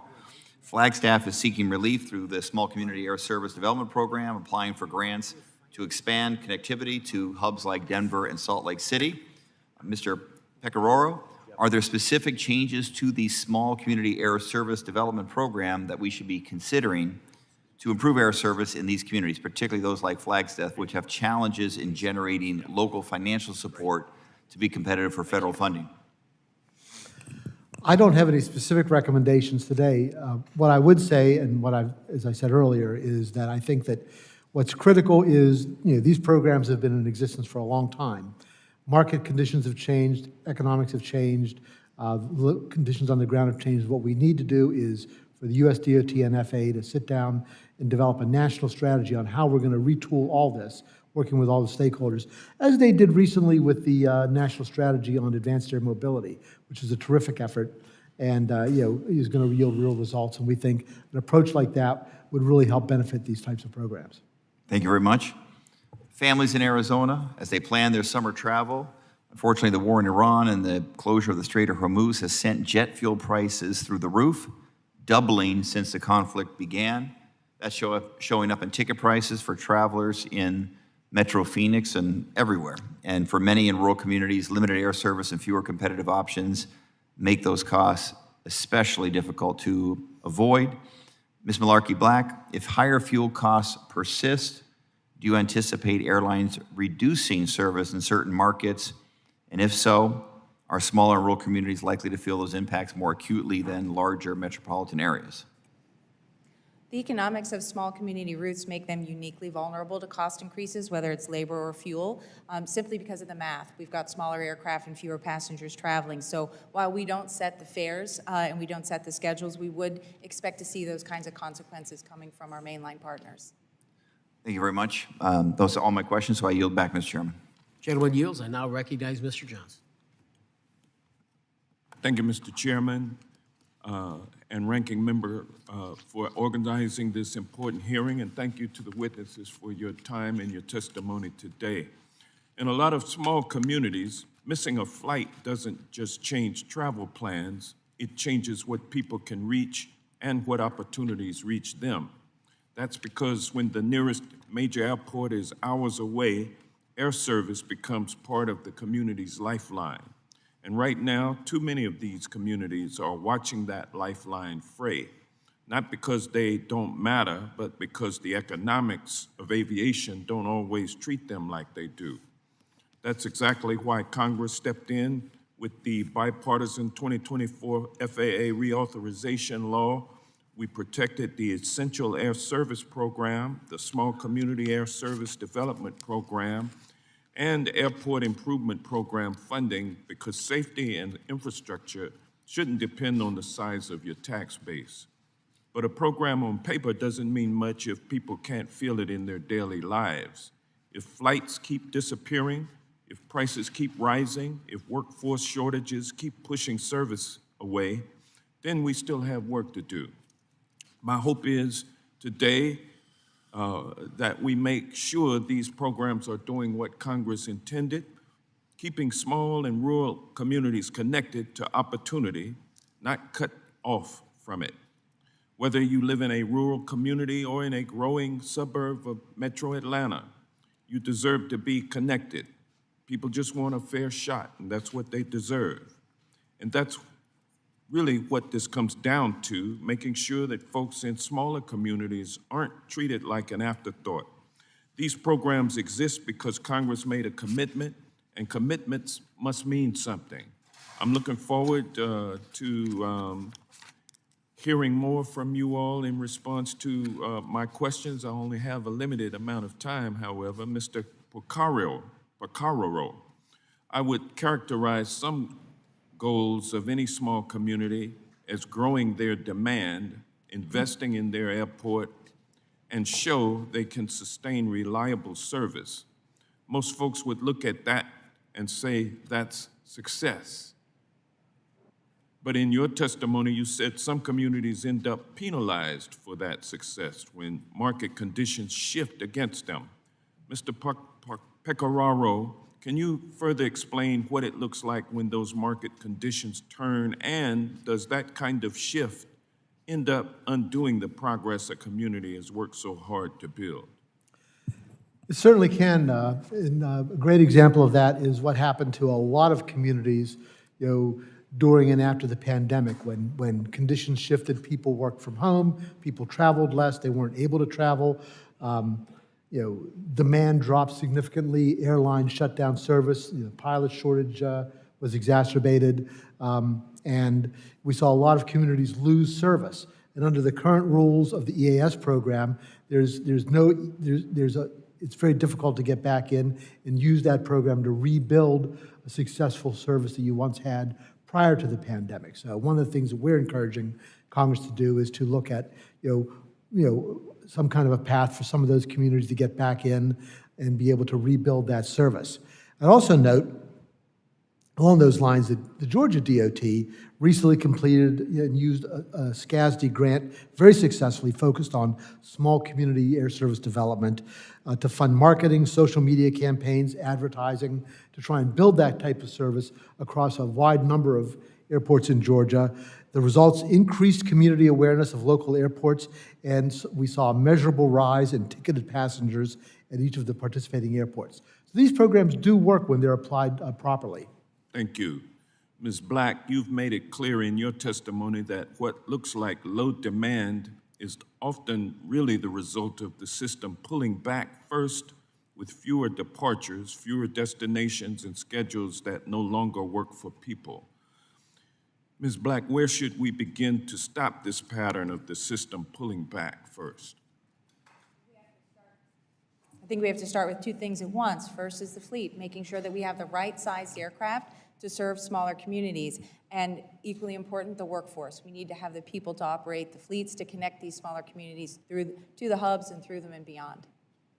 Thank you. I'm surprised I've got time to yield back, but I shall do so. Thank you. Very well, Hank. I now recognize Mr. McDowell. Well, thank you, Chairman, and thank you to the witnesses for being here to testify before our subcommittee today. Mr. Pecoraro, what would you say are the top 2 or 3 challenges that threaten small community air service? Pilot shortage, phasing the aging out of regional aircraft that are appropriately sized for those communities, and the rising cost of travel. So you would say that the Essential Air Service Program is vital to rural air connectivity, correct? Absolutely. So prior to the Airline Deregulation Act of 1978, the U.S. government managed the aviation industry, and the deregulation changed all of that and introduced an aviation based on the free market. I guess my question for you is, why do you disagree with the criticisms of the EAS program? I don't know that it's so much that I disagree with the criticisms of the program. It's just that I think that the program in the 40, almost 50 years since it was created hasn't really been updated. And the airline industry has changed dramatically from what Congress thought it was going to be when it was deregulated. And I think that that's why, and that's why we need to take a hard look at what the program is accomplishing right now and think about ways to reform it. I'm not saying, I think support continues to be important. What that support looks like certainly can change. I think it's foolish to think that everything remains the same and you don't need to change things and modify them. But yeah, I think that's where we are today, that we've allowed a certain complacency to exist where we haven't made those difficult changes. Ms. Black, how did airlines struggle to find pilots impact regional aviation more than the rest of the industry? Regional airlines are the career entry point. That's normal. You know, we hire the pilots that are coming from the pipeline. We were in an existing pilot shortage before the pandemic.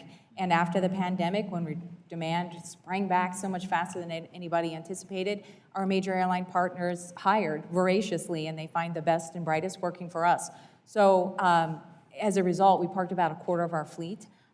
We didn't have the pilots to fly them. More specifically, we didn't have the captains to fly them, because when a major airline hires, they take a captain and then we can pull a first officer from the pipeline. Not only were there not enough first officers, but we obviously needed to have captains. So as a result, a quarter of the fleet was parked and small communities went into crisis. I mean, the amount of air service that small communities lost was stunning and devastating. To that point, how does the loss of air connectivity materially hurt rural areas and economies? Well, if you think about it from a business perspective, you need to be able to get in and out reasonably. I go and visit small communities as part of my job. I speak at small community air service associations at smaller states with smaller service, and it takes a long time to get there. I go there because it's my job. But if you're a recruiter, if you're somebody that's trying to get parts, if you're trying to see a sick loved one, you need to have schedules and departures and routes that meet your needs. And when we lose the frequency and we lose the destination options, then suddenly that's not as workable. So you argue that declining departures from regional airports can be an imperfect measure to, or I guess of consumer preference. Why is that? Specifically, the decline in seats. You can have an increase in seats, meaning you are actually able to carry more passengers, but in departures and the destination options are shrinking because you're moving to bigger airplanes. They take more passengers at once, but they necessarily have to go to fewer places and less often because of the way they're doing it. Mr. Collins, based on your work at the GAO, do you agree with the other witnesses' statements on the value of the Essential Air Service Program? The Essential Air Service Program does provide a valuable service in that it gives a floor of service to that community. So yes. Correct. All right, Mr. Chairman, I yield back. Gentleman yields. Thank you so much. Any further questions from any members of the subcommittee have not been recognized? I don't see any. Hey, listen, I appreciate you all being here. This will conclude our hearing today. I thought you all did a hell of a job, great job. All right, we'll get my dentist friend out of Jersey. All right. Do you need 30 seconds to prepare, Mr. Van Drew? Are you set? He's set. I'm All right, Mr. prepared. Van Drew, you're right. Chairman, I'm sorry. I was running around in between committees, and I apologize to all of you, but I'm glad I made it. Let me get started. Thank you, Mr. Chairman, for recognizing me. As we discuss the future of our rural and small community air service, I wanted to highlight a provision in the Build America 250 Act that will provide a real boost to regional airports and rural airports. I was happy to work with Representatives Rob Bresnahan and Chris DeLuzio on the Motor Coach Employment Pilot Program. You might be familiar with it. It ensures passengers who begin their trip on an airline-operated motor coach connection count as employments for an airport funding purposes. For example, in my airport, Atlantic City International, if you get on a bus there and you go to Philadelphia Airport, that counts for Atlantic City, especially with critical funding. For many smaller and regional airports, passenger boarding numbers are critical. They help determine eligibility for federal funding and support the infrastructure investments needed to maintain service. For airports facing service reductions or airline withdrawals, which we just went through recently, as you saw with Spirit Airlines, we've got good news, though. We just met with Breeze, and they're going to fill in the gaps. Motor coach employments will help preserve access to national aviation systems. In my district, Atlantic City International Airport has faced significant challenges following the closure and reduction of service associated, as I mentioned, with Spirit. Airports across the country are experiencing similar pressures as airlines consolidate service and focus operations on larger hubs. The Motor Coach Employment Pilot Program will help ensure that smaller communities remain connected, which is so important. And you saw Pete just speak about that a little while ago, and it's important for him, Pete Stabler. It's important for all of us that are in the regional areas, smaller areas, rural areas, for economic opportunity, for healthcare, for education, for tourism, and the broader transportation network, as you all know, and I thank you for your work. Ms. Black, thank you for being here today. Regional airlines continue to face pilot supply constraints and rising operating costs. To what extent are those pressures still driving service reductions at smaller airports like all of ours? And what policy changes would be most effective to restoring service to underserved communities? Thank you. Thank you for the question. Right now, what we're seeing is that we are seeing a slight increase in departures nationwide, but it's mixed. And it just shows that you can have good national numbers while the individual communities like Lansing and many, many others are still far, far behind. So it's not so much a question of if we're still cutting. We've moved up from the nadir of the pilot shortage in 2023, and we are starting to rebuild, but that recovery has not reached communities everywhere, and we still have a long way to go before it does. Our non-hubs and our non-primary airports that serve the smallest rural communities are still down by an enormous amount. We have a lot of work to do to make sure that the pilot pipeline can catch up, and the fleet is there so we can continue to reconnect those communities. Yeah, and it's a big issue, and we're going to fight with you shoulder to shoulder to do everything we can to connect these communities, because it's a big deal, and it's a big chunk of America. You know, not everybody lives in Philly, New York City. I don't have to go through with you, or Atlanta. Mr. Doberstein, thank you for being here today as well. How will programs that better integrate airports with air carrier-operated ground transportation help smaller airports retain relevance and maintain passenger volumes? Well, it's critically important. We were the recipient of landline service from Fargo to Minneapolis-St. Paul, which is about a 4-hour bus ride. It was extremely successful, but then landline took our bus and moved it to Philadelphia for other opportunities there, I think through American Airlines. But it worked extremely well for us. The traveling public embraced it. But I think the ground transportation is an opportunity for other rural communities to connect to the national transportation system. I think it is too. I think it really can help, and it makes a difference. And it's relatively convenient. You know, it's still easier. Again, I'll just give my own parochial example. If you have to go to Philly Airport, I'd much rather go out of Atlantic City, but if you have to, it's certainly you just jump on the bus, everything's prepared, the baggage check, all that, and you go to Philly and you're done. But it's a much quicker and easier way to do it. So, and that's throughout the country for these smaller airports. Yes. Mr. Collins, last question. GAO has documented passenger leakage from smaller airports to larger hubs. In your view, has motor coach employments shown promise in helping smaller communities compete and retain travelers? I know you know the answer, I know the answer, but I want to hear it. That's a definite yes.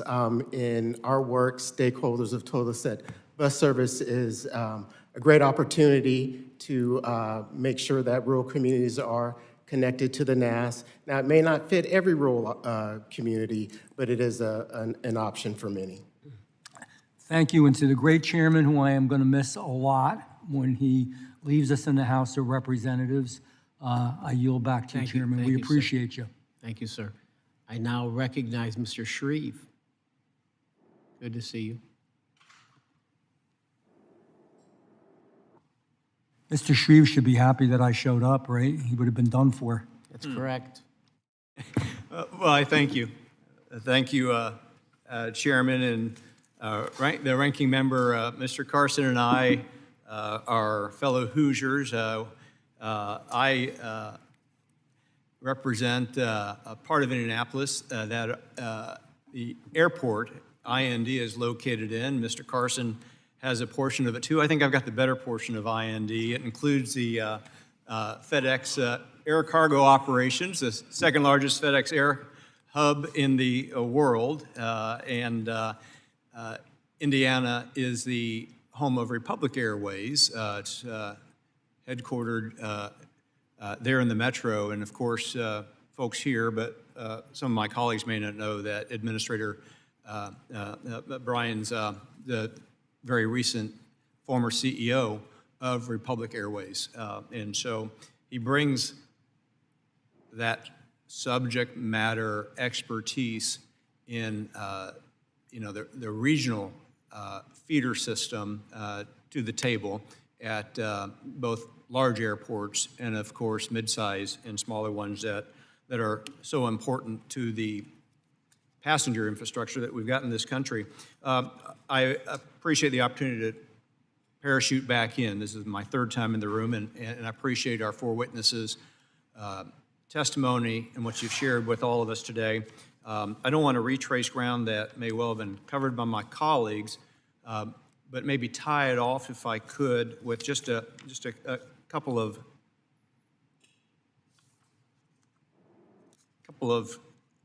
closing questions or for consideration that any of the four of you might have. If we stay the course from a funding standpoint, if we do nothing different over the next few years, what is essential air service into many of the smaller communities that folks like I represent in Indiana, and I have dozens of public access airport communities like Mr. Stauber passionately spoke to. If we stay the course, funding level and otherwise, what does the future look like from your four perspectives, your agency perspectives in particular, Ms. Black or Mr. Picario? Thank you for the question. I think our environment is not static, and our response to the environment can't be either. And whether that's air traffic control modernization, bringing that to all airports of all sizes, including the digital situational awareness tools they need, the workforce. You mentioned Republic, they've got Lyft. That's an incredible investment that the private sector is making in the future of our workforce, but making sure that more people from working class backgrounds can afford it through accessible student loans that cover the full cost of flight training, making sure that we encourage manufacturing of the fleet that serve these smaller communities. That's a big one.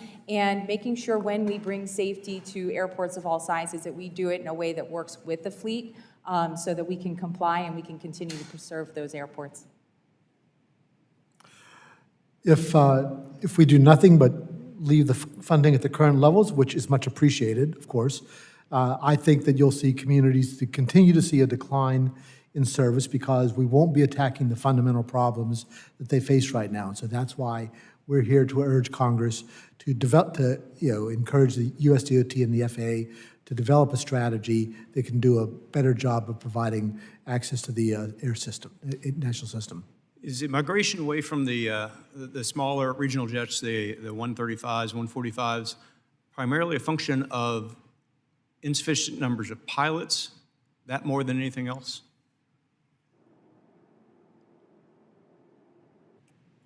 To make sure I understand your question, you're saying the migration away from 135 airports? Yeah. Or, excuse me, 135 airlines at airports service? Yeah, Ms. Black, I think in your earlier testimony, you noted that there were fewer 50-passenger jets in service, and I'm not sure if that was from you, but is that a function of not enough trained crews, and so where you've got pilots, you need to put them behind the stick or the yoke of larger regional jets? Is that what is driving that? At Purdue Airport, they just landed, flagged as United Service, and they're operating those 50-seat aircraft. So they're still out there, but there are fewer and fewer of them. There are fewer. It's a math question. When you have a limited supply of pilots, the network carriers try to serve as many passengers at once, and that typically means deploying larger aircraft, whether that's larger regionals or in some cases mainline. But of course, not all communities can support a 76-seat jet, let alone an narrow-body jet. So we still need that 50-seat fleet. Unfortunately, that's the exact gap right now. We've got some scope clause constraints with that are labor union contracts at the major airlines that actually limit the manufacturing of new regional jets because they limit what kind of jets we can deploy, including the weight. So it's a complicated issue for us, but yes, those are some of the many constraints that are facing the 50-seat market. And I will say, respect to Part 135 carriers, they do have pilot issues because they are, they are a source of great experience for pilots to come in, but they attrit very quickly to larger regionals and then move on through the system. I appreciate that. My time's expired, but I just want to clarify, I was referring to the Embraer 135, not the Part 135, with respect to the smaller aircraft. I appreciate the witnesses' testimony, and Mr. Chairman, I appreciate the indulgence with the time. Thank you, everyone. Yes, sir. The gentleman yields. Are there any further questions from members of the subcommittee? Seeing none, this concludes our hearing today. Again, I want to thank each and every one of you for being here. This subcommittee stands adjourned. Street.